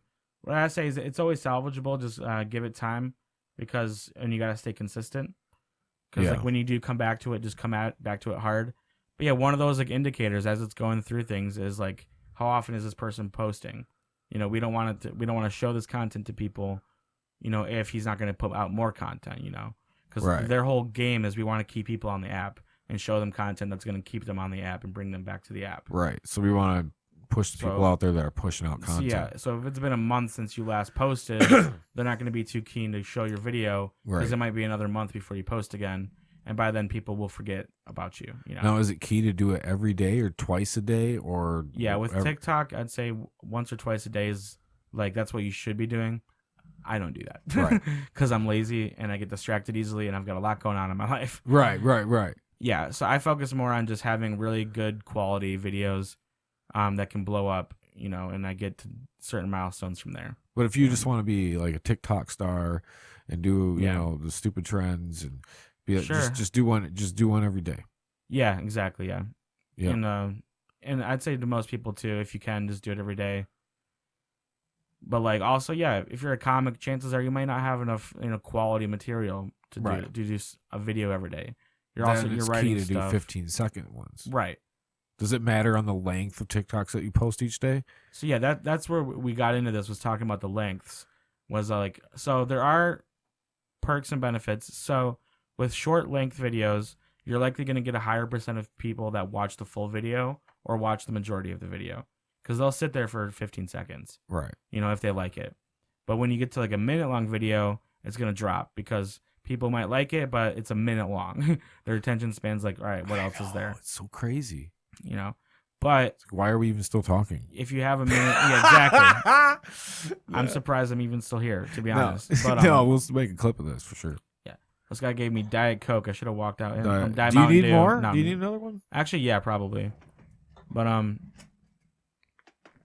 what I was saying is, if you do have a longer video and people do like it, and so this is kind of the risk with it, is if the risk reward, if you put out a longer video, 1 to 3 minutes, and people do like it, it's going to boost it the fuck up, because they're going, oh, holy shit, this content is so good. People are watching it for 1 minute to 3 minutes. Right. So then they'll boost it out even more. So I've had a couple of videos like that where like, I think it was like 30 seconds to a minute or whatever, and people watched the entire thing, and like people were commenting it and fighting in the comments. That's what I like to do too. Get people fighting in the comments. Yeah, that's a good advice. Is I think it's more important to be funny and absurd than it is to be right. Right. But I like to like just tease people and poke people a little bit, just enough to get them to start bringing up certain, like, that was funny, but, and then they want to make their statement, and then somebody else comments on that, and you're wrong, you're a fucking idiot, blah, blah, blah, blah. Yeah. And so then what I'll do is I'll delete that thread, and they go, oh, you fucking deleted the thread, you fucking pussy, blah, blah, blah. And every time somebody comments, it's just helping you. It's boosting your algorithm. It's boosting you. Yeah. Because that's interaction, Right. Yeah, you want people to just be interacting with the shit. Yeah. Yeah. Interaction is the key with social media. So is it more like liking, commenting, or the view length? Liking, commenting, and sharing are going to be the big things that push you. Right. Yeah, the more that people are interacting, it's a big indicator that they're liking your content, or that it's like engaging enough. Yes. Yeah. Viewership, it's okay, but like if 100,000 people view your video and like 1,000 of them like it, it's not much. Yeah. It's hard. 10% or something. Yeah, what is that? I think it's 10%. Yeah, we'll go with that. Sure. That's still not good. 10% is not good. It might be like 1%, but yeah, I don't know. Whatever it is, 10%. It's not to good. 1% is not good. Yeah. Yeah, I know it sucks. It's hard. Even for me, too, like trying to get people. So now I'm like, trying to go another route where it's like, I was reading up again because I'm always trying to do different shit. And I'm like, okay with me drinking this much of your Tito's? That's fine. Okay. Like they should have warned you. Game comes around, hide your bottle. You're like, yeah, if you got liquor, I'll take that. Yeah, I'll take that. So, what was I saying now? I do this at least once a podcast. God damn it. We were talking about... we're talking about Chevy Chase. Chevy Chase. And we're talking about blind women. Yeah, that motherfucker. Bringing some blind bitch into school to expose children to blind women, like blind people. That's still so crazy to me. Like, listen, guys, you're gonna encounter a couple of these weirdos in the world. Yeah. So act accordingly. We'll just expose. Yeah. You do what these people. You're just supposed to do what we all had to do. You just watch Daredevil and go, okay, cool. Blind people are awesome, and then you just leave them to be. You let them do their own superhero shit. Yeah. Yeah. Yeah. Let them do their thing. Yeah. They can't see you. Yeah. I just assumed all blind people had be jerking off superpowers. over there in the corner. And yeah. They ain't gonna know. Exactly. Unless they hear something. Right. You got sonar. Yeah. Sonar. Yeah. They got sonar now. All blind people are equipped with sonar. Yeah, that's what I'm saying. They're all Daredevil. That's my point. They still can't see this. Oh, well, sonar is what? Sound? It's waves? like it's like a radar. It's like that. It's where or a sonar is like they do where bats. it goes like this. Oh yeah, no, it's like bats. It's like bats where they do like a clicking noise and the sound wave creates like a picture for them. They can like see the sound. Weird. Yeah, it's weird how you can like see the sound. Like, you don't. Like, you it don't reflects and like. So is it like in the inside when you see like you just see some shit? Yeah, I don't know. I haven't experienced it personally. Can I experience sonar, please? You got the sonar package? Probably like a VR. There's a VR game we can watch. Yeah. You guys Once got you're done the with jerking off, you can do the sonar experience. Catch the person jerking off. That's the experience. It's all just it's like flashes. It's just a black room, and there's just flashes as you like make noises, and you look around, and then you just look over and you just say, yeah. You just hear the guy's giving up. It's taking you too long. He's like, I can't last this long. The game's just called I Thought I Was Alone. I thought it was alone. Dad, what are you doing? What are you doing? Bust through the door. Oh shit.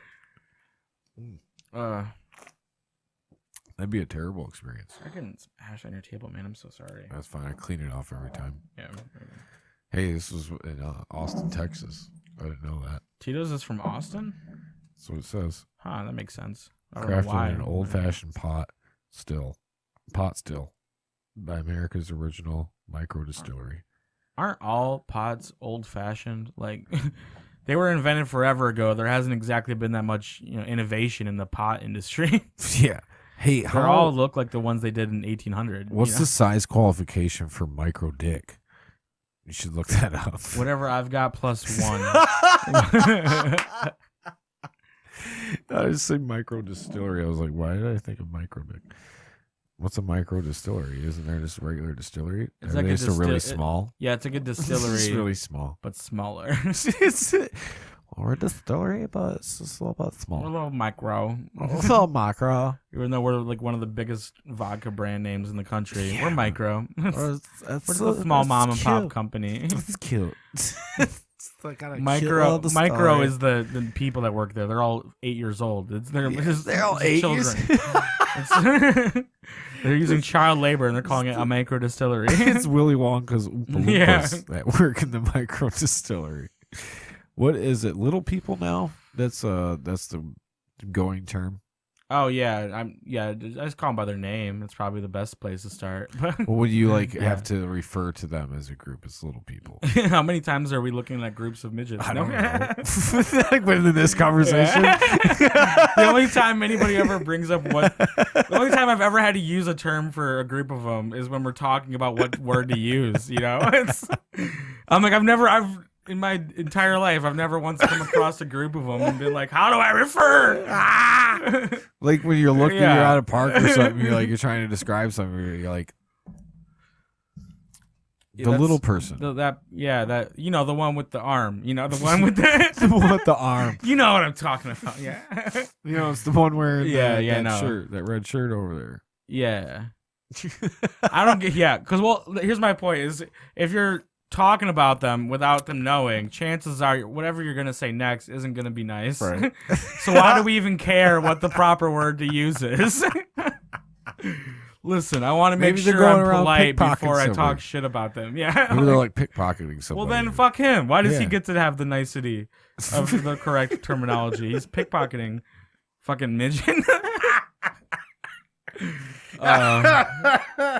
No, I think little person is the right word. Yeah, is it right? Yes, definitely. No, I think dwarf is the right word. No, I literally think we've actually gone full circle to dwarf now. Is it dwarf? Because I've seen Peter Dinklage talk about it with like dwarfs and dwarfism. Look it up, John.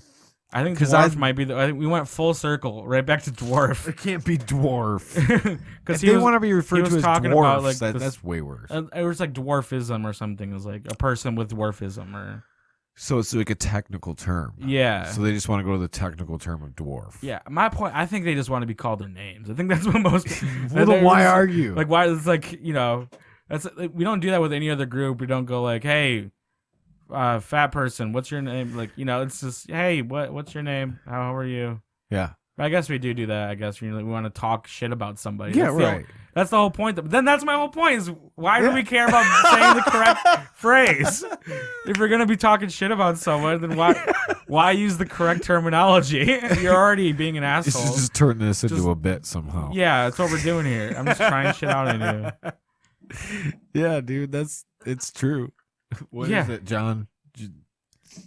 LPA issues. Statement to abolish the M word. The M word. My God. Oh, the fucking audacity of these people. Oh, midget being the N word. The word midget was never coined as the official term to identify people with dwarfism. What was created as a label used to refer to people of short stature who were on public display for curiosity and sport. Today, the word midget is considered a derogatory slur. Yeah. The dwarfism community has voiced that they prefer to be referred to as dwarfs, little people of short stature, or having dwarfism. So both are correct, dwarfs and little people. So I was right across or the board. simply, and most preferably, by their given name. Ah, look at that. 4 for 4 right there. I used every single term in that paper, even the bad ones. 4 for 4. We can go to Wendy's now. Hell yeah. You get a 4 for 4. That's how I survived college too. Is the 4 for 4. Wendy's? Yeah, they had a Wendy's on campus, and I would just get 4 for 4s every day. Dude, I worked at a Wendy's. Afford. Oh, I'm sorry. Yeah, dude. All I did was grill. Yeah. I sucked at everything else. Yeah, I worked at Taco Bell. I was good at grill, man. Yeah? Yeah. Is it true with what they say about the chili is that the burger is all just like unused burger? It's from the day, and they just toss it in? Well, you have a process on the grill, right? So you start off, you put your fresh patties on. Like, listen, Cam, it's not that easy. It's a fucking process. It's a process right? here. All right, listen, we're not just back there throwing this is how it was when I grills. There's a fucking process, man. Process, man. It's that fresh meat. Fucking it ain't animal. frozen. The shit ain't frozen. It's square, but it's not frozen. It's square, but it ain't frozen. Because that's better for some reason. So we slap the new meat on the grill. You make your little roll. Then you do your first flip. Then you slap some more on. You have another flip, one more, and then you have your end. So once you have this meat at the end that it's on the grill, you can't really use it no more because you don't want to serve it as somebody's hamburger patty. You put that in the chili meat tray. Okay. And so then you chop all that up and you add it to the chili. Okay. Weird. So, I mean, it's still gross. Love that chili. It's not as gross as you think. Yeah. But that's how it was when I ran grill. I don't know how it was for anybody else, but I ran it. I also cleaned my grill. Right. That motherfucker was slow. I pour some water and shit up on that bitch and scrape it. Motherfucker looking nice. I come into work and look like shit. First thing I do, I clean that motherfucking grill. It's a nice ass grill right there. Mate. It was great. So they put me on sandwiches in a rush, and I couldn't do shit. Yeah. I'm just standing over there like, grr. Yeah. They're like, get the fuck back over there. I'm like, okay. I remember the first time I was on the line at Taco Bell, and I just taken an edible And it was a rush came. And I was just like, That's the thing. No. And they're like, Cam, can you speed it up? I'm like, I really cannot. I promise. I'm going as fast as I can right now, guys. I promise. I'm trying. Yeah, dude, that shit's fucking intense, man. Yeah, it really is. Especially when you got somebody breathing down your neck. Yeah, the place I worked at, it was full of just stoners and drug addicts. Yeah, and they didn't have any cameras, so people were. It was wild, you know. Oh yeah. I went in the walk-in one day, and all of our managers were just passing a bowl. Yeah. Walk-in. I'm like, fuck yeah. My first day, the dude, he's like, look, this is the guy that's gonna be training you, and then he just leaned down, did a line of coke off the register. It was a Coke or Adderall or something, and then he just goes, "We call it protein, not beef." I'm like, call it protein, not beef, for legal purposes. Oh jeez. It's not beef, it's beef protein. It's not chicken, it's chicken protein, you know. Chicken protein. Yeah. Dang. That sounds a little gross when you try to order that. Can I get a chicken protein burrito? Thank you. Thank you. Thank you. That's one chicken protein burrito. Ooh. Yeah. I still eat it though because I hate myself. Yeah. Eat a lot of shit, probably shouldn't, but that's what it is, man. That's the way it is. Fuck it. I only got one life. Live it. It's kind of where I'm at with it too. You know? Well, that's why you're doing comedy. Yeah.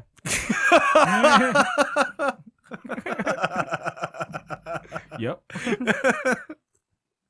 You're not wrong. I only got one life. Live that motherfucker. Exactly, yeah. Yeah. That's why I fucking go out and kick my own ass backpack camping and shit. Fucking pack a backpack with everything I need and fucking just go out in the woods and fucking kick my own ass. Yeah. Yeah. I mean, that sounds like a different thing, but yeah. I hate it sometimes. So you just go disappear in the woods for like days or hours? Couple days. Couple days. Shit. It's been like 3 days, me and my wife. So like when all those clowns were like coming out of the woods, that was you? You were just... yeah. Out in the middle of remember that? Yeah. Fucking nowhere. No, I go as far away from people as I can, dude. Yeah. If there's somebody like anywhere near the area or something, I'm like, how the fuck did they get here? Yeah. That's only happened like once. Become suspicious of them. Yeah. What are you doing out here? Like, what the fuck? Yeah. Yeah. So you just gotta worry about animals, I guess. Yeah, that's probably true. You know, carry that bear spray with you. Think about bear spray, right? Think about mace. Does that actually work for bears? Well, just think about, like even mace. Yeah. You're like about to mace somebody. Just let's just think about wind for a second and how like wind, works in like various ways and how it could just be like very unpredictable where that wind's going to be on that certain occasion when you need this mace or bear spray. And what if it's like blowing against you? And you're like, mace! Like, and you bear, just get on this side of me. You spray and the motherfucker comes right back in your eyeballs. Like, how effective is that? You just seasoned yourself for the bear. Exactly. All you did. Yeah. Like, I pepper. Yeah, you just peppered yourself for the bear to eat you. Yeah, or is that an alternative to if the bear is going to maul you, do you spray yourself with pepper spray so it doesn't like it? Oh yeah, and it's just like bears are super picky. They're the vegans of the animal world. They're like, yeah, dude. Is this home braised? Is this home braised? Is this oh no, this meat has chemicals on it. It's got you down on the ground. It's like, are you home braised or what? Is this free range human or was this? Are you grass fed or do you eat fucking corn? Are you cornmeal? Are you? How fat are you? Let me see the fat. Oh my god, this is good. Let's put it on. I'll bring you home. What do we do? What is this? I don't know. It's like the California blonde. You got the voices down. You're good with the voices. California blonde girl, I guess. Like, oh my god. Oh my god, like a valley girl. Yeah. Oh my god. Oh my god, Kelsey. Kelsey. Did you hear about this bitch? Okay, so we're at school. School? School. You still go? Yeah, I still go. I'm Why? getting my GED. GED. I'm 35, and I'm like, you know what? I should probably get my GED. You go, girl. Yeah, I know. Empowerment. All the way. Empowerment, yes. Women's empowerment. Yes, let's do it. But anyway, my sugar daddy's paying for me to go to school. You're a sugar daddy? That's what I always wanted. I want a sugar daddy. I would love a sugar daddy. I'll take a sugar granny. I'll take a sugar anybody. Anybody that sugar wants granny to. that just wants to send you that money all the time. Yeah, you can get a couple titty pics from me if you send me some money. Yep. Free, honestly. Just ask. Some belly button lint. Yeah, exactly. Yeah. I'll bag it up for you. I'll fucking Q-tip that shit out if you want. I won't shower for a week, and then I'll just. Do you have an innie or an outie belly button? I've got an innie. Innie. Yeah. Yeah, isn't those outies weird? Yeah, those people should be put to death. Yeah. John, you got an outie? Yeah, that's right. Yeah. He's got an Audi? No, innie. Oh, fucking Yeah, we're good. all I innies. was going to say, if he's We're got an all in Audi, the loop here. I'm going to get real heated Get real the quick. fuck out. Okay, I'll get angry. I get so mad. I get so mad. These Audis are coming out here, taking our jobs. I pity the fool that comes in here with a motherfucking Audi. With a motherfucking Audi. Somebody just tuning in, they're like, are they talking about cars? They're talking about the Audi? Like, they're just really passionate. Audi. No. No. Talking about people. The With the goddamn inverted belly buttons. belly buttons.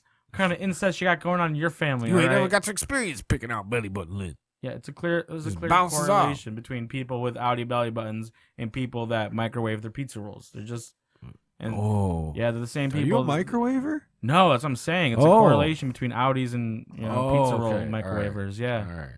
Yeah. Yeah, people that should just be put on an island, Hawaii. Yeah. Send them to How do you Hawaii. eat that Fuck Hawaii. soggy ass fucking pizza roll? I don't know, but yeah, it should be like if I've only you're done caught that like doing a it- couple times. I'm like, I can't. No. No, you do it when you're like blackout drunk and shit Yeah. faced, and you just need to put something in your I mouth. still try the oven though. Yeah. But if I'm blackout, yeah. still I'm not try. allowed to use the oven if I'm drunk. You know, Dude. I'm not allowed to go anywhere near it. You gotta cook them. You gotta cook Yeah. them, bake them, whatever you call it. Is the oven bake or cook? Did you say cook? Yeah, say cook. Yeah. Cook? You Yeah, cook cook. pizza rolls? Yeah, you really cook- though? you cook or are you them. just warming them up in the oven? I guess that's the majority of the kind of cooking I do, though. As I'm just warming something up. Even the ramen Pouring it noodles, you're out just of it. warming up the noodles. Yeah, dude, you just put water in that bitch. Yeah, like, Do you you didn't get even the pick out the seasonings. You do you- just emptied the Do packet. you even get the cups? Oh, you get the pack. Oh yeah, you know. You get the cup? I've the done the package? cup. Yeah. Prefer I the don't like package? corn. I don't like corn. So You like corn? I'm not a big corn guy. Why? Fuck corn. I don't trust it. You know? What? You eat it, don't you try- chomp it up, and then it comes out whole the other side. That makes no Yeah, sense. sometimes. Yeah, dude, that makes no sense. I They don't look trust it. corny ass poop. Yeah. I think corn comes from interdimensional aliens trying to control our brains. Really? Sure. That would be crazy. That's why they always go to the cornfields. Yeah. Exactly. That's make why they're their making crop crop circles. circles. Yeah. They're Jinxie corn. jinx. They're corn. Corn. Cool. Yeah, corn. I mean, like Corn's the, good, the man. I like band, corn the on the band cob. corn is fine. I think I'm like dripping corn on like the all over cob. this place. How are you dripping? I don't know what's like if it's leaking or what the Yeah, fuck that is drip. going on. Like there's Maybe it is leaking. drip, drip, drip till you never stop. Whoa. Whoa. I haven't It's probably seen a, leaking, dude. I haven't Maybe seen a there's freaking- second of that movie. Maybe there's and a crack in that it. song's in my head always. Mm. That and the Bruno song. Bruno song. We don't talk about Bruno, no. You know, yeah.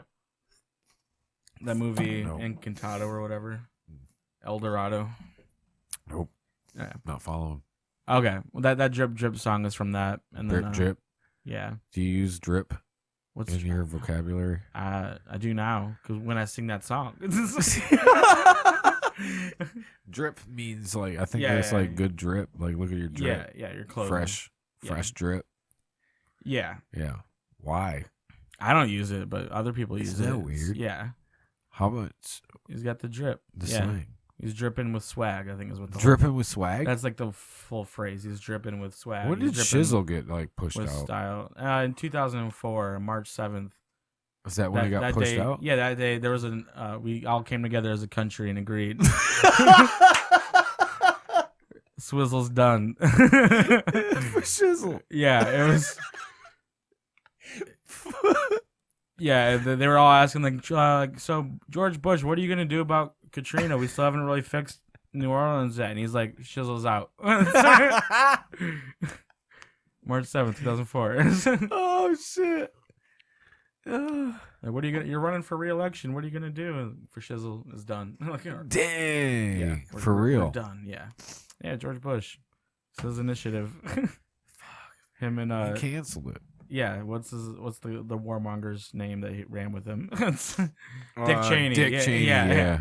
That was actually the worst thing he did to America. Yeah, he got he got rid of for Shizzle. He shot somebody too, right? Yeah, he shot a dude in the face and it got away with it. It was like a guy he was like having like an argument and stuff with him too, and like Really? yeah, and then they went on a hunting trip and You think he murdered him? No, I mean the guy lived. It was just buckshot. Yeah, that's right. It was like, you think he did it on purpose? I think he did. Yeah, I think he did. You think so? That dude was crazy. You've ever looked at his like past and stuff? He was like a raging alcoholic and everything before he got in the government, and then just like did a lot of fuck. I mean, he's kind of responsible for the whole war in Iraq and everything. If you were Colin Powell, would you have wanted your name just like said Colin or Colin? Right. That guy made that decision for sure. Like you could have just started calling yourself Colin. He wanted to stick out, I think. Yeah. But instead he just said no colon. Colon, yeah. I'm gonna stick with it. Jesus. That's a guy with confidence in himself, man. He's like, I'm so much the shit that I'll call myself Colin and I'll still get into a high place in government. And was Dick actually Dick or was it Richard? Richard, but he went by Dick, yeah. So it was actually Richard Cheney. Yeah, nobody's named Dick. Nobody names their kid Dick. They call him Richard. How long is Dick? Look up when they started calling a penis Dick. Like when was the date? Either way, though, I feel like it's just Richard and then Dick for short is like right. Well, why? Why Dick? I don't know. That makes Richard? No sense. There's other ones too. Yeah, there's Dick, and then what's the other names that like are like that, where it's completely Bill different? Is William? Yeah, that makes no sense. Bill. That's a whole other ass letter. Yeah, exactly. And they do call him Will. You're right, but you have Bill, William. There is no Jack. Billiam. Yeah, because John and Jack. Yeah, like they call him Jack Kennedy. I'm like, oh, is that John F. Kennedy's brother? Why? Yeah, why? It's the same letters too. Yeah. Same amount. Yeah, it makes no sense. Jack is that's his alter ego when he drinks. Why? That's so weird. Yeah, because my grandpa's name is John, but they call him Jack. My dad's name is Jack. Yeah, that is an example of where people will actually be named Jack. But right. Yeah, but you don't call them John. No, they just call him Jack because Jack's the cooler name. Yeah, I guess right. Yeah, is that what it was? They just said it's a cooler name than John. It's just a cooler name. John was boring, and then some people were like, "Let's just skip the John and just go straight to Jack." Can you imagine drinking John Daniels whiskey? What the? Yeah, that sounds cucky. It sounds. I wonder if his real name was John. It probably was John Daniels. Good old Johnny boy. Imagine you start going to fucking bars and you'd be like, Johnny I want some John Daniels. Daniels. Do you think there's some guys that do that? Probably somewhere. There's got to be. I mean, with the odds of probability. I'm going to do it tonight. John Daniels. Yeah, I'm going to do it tonight. Don't worry. Let me get some John Daniels. You performing tonight? I don't think so. I wasn't planning on it, but we'll see. Might try to catch something. Yeah. Is that common for comics and like open mics kind of drop in and be like, hey, can I get a spot? Or is there any spots open? Yeah, if you're yes and no for I don't want to encourage young comics to do that. But no. Well, that used to be the way most open mics were, where you drop in and sign up. Yeah, well, that's like the thing with open mics and like movies and stuff like that. Is that's what everyone and with the music world too, because that's how I got started performing, was doing open mics music. And you sign up. Yeah, you just show up and sign up. But with comedy, there's just so many people, and they want to make sure that they have a lineup ready, and they want to organize the lineup. In Grand Rapids, it's big on just like they'll book out a month in advance. So you just message the person that runs it, say, hey, I want to do it on these dates. It makes it a lot easier that way. That's why the Jer's doing it, over here at Park. Yep. We had a debate on the podcast too. Oh yeah. Yeah, he was on. We debated whether it was a true open mic or not. No, it's not. You have to pay for it. No, well, to get in, you mean as a customer? Yeah, no, you have to pay to perform on it. You have to pay the $3 to actually like be on it. Oh, $3. I'm not doing it. You won't do it? $3? No, I'll do it, but I don't want to do it. I did it. I didn't pay, but you didn't pay $3? Yeah, I'm a piece of shit. I know. It's a non-profit venue. Fuck them. No, they made profit. I bought drinks. I bought drinks and pizza when I was in there. You gotta keep the place running and pay the employees. Yeah, that's just one drink I'm not gonna buy. I'll just put my money over here. So you give me a drink. Besides that fact, but no, I walked in the back and didn't pay. Hell yeah, dude. But props to you. Yeah, besides that fact, it's an open mic in a sense that it's more of a showcase for like local talent. It's like a local talent showcase. You just got to sign up beforehand, so it's more of like a show. Yeah, it's an open mic in the sense that anybody can do it. It's kind of like a first come first serve type of thing. And that's like the majority of open mics now. Even if you're signing up in advance, the whole thing is anybody can do it. I was just saying, like, why don't you just change the name to like Park Theater Showcase or something, or something along those lines, instead of the brand of open mic, because I was like, what if you have like people coming through and they're like, oh, it's an open mic, oh, like, can I stop in and play? You're like, no, you can't. You guys sign up. Yeah, that's what happens months beforehand. That's what happens at comedy shows all the time. Is people will just show up and think they can just sign up and go, and then they get upset when they can't. So I wonder if that's more of like around here or Michigan type. I wonder if there's a lot of other places. Yeah, that's a Michigan thing for sure. Is it so like when in Cali or? Yeah, and even in Orlando, it's very common that you can just show up and sign up, But like it's a first come first serve thing. So and they only have a certain number of people that can sign up. But that's how it is in LA too, and a lot of them will do like an online sign up sheet too, where they'll release it the day of, and whoever gets the slots the first, gets it. But like the Laugh Factory, like they have in person sign up. You show up at like 4 or 5, and then they start doing sign ups like an hour later.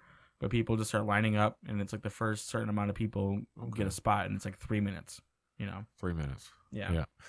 Well, that's still enough to run through a little bit that you got going. Mm-hmm. Get your fucking little new set that you have out or something.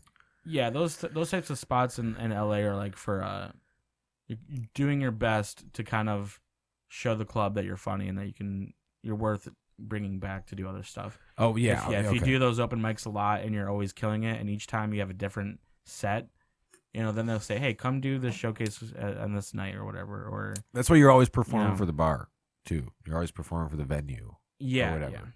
Yeah, exactly. Yeah, there's nobody there. Yeah, in LA, you're gonna have more people around that can actually like help you.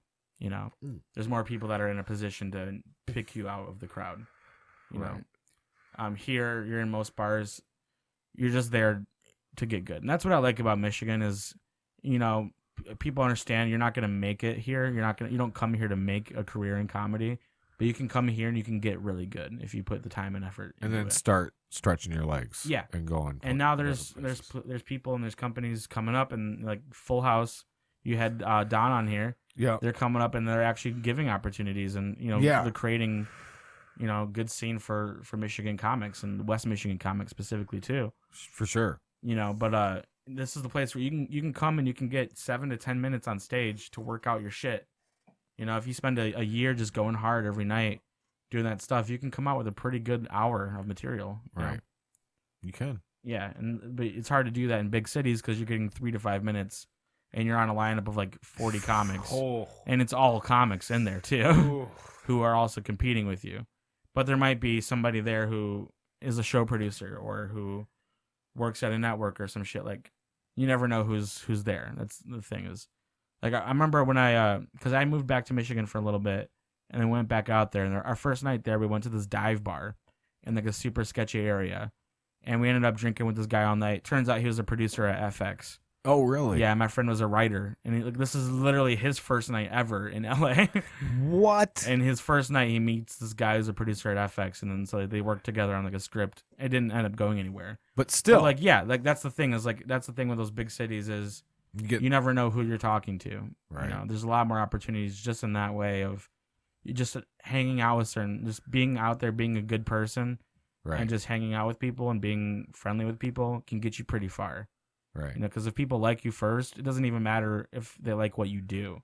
But if they like you as a person, they'll do what they can to help you, Well, there you go, man. I mean, you're going to be going to Chicago here soon and starting to fucking, starting from the ground again, kind of. Yeah, have you performed in Chicago a lot? I mean, I don't want to. Yeah, not really at all. Put words in your mouth, but.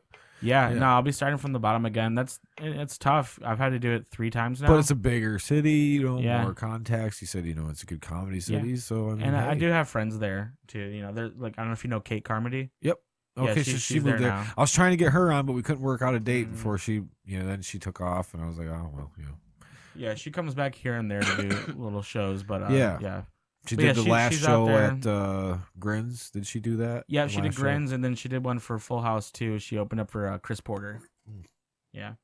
Yeah, well, like I said, it's only a day trip. Right, exactly. It's 3 hours. Yeah, you can take a fucking train right from here to Holland, right to Chicago.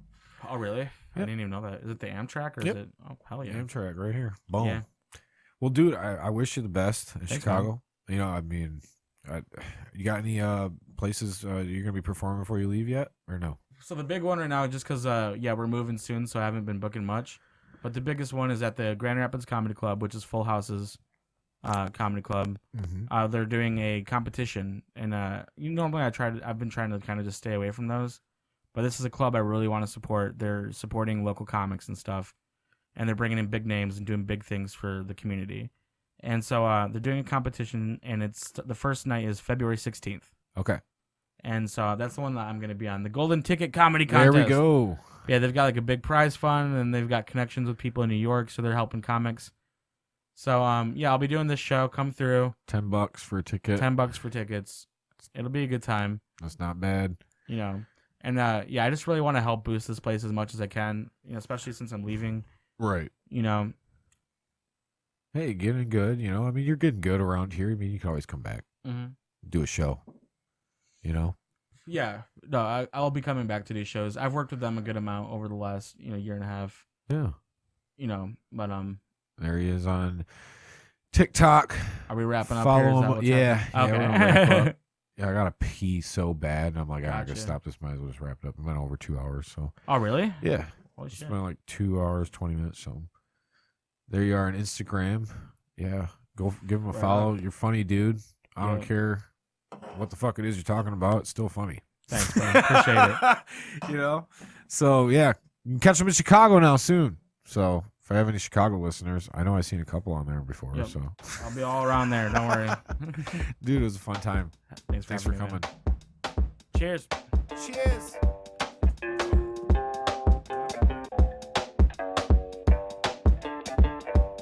Problem with pills? Is that our future? Is that what we're slowly getting to? Like the brains just can keep. Those are rams, right? I thought they had horns. Honestly, I'm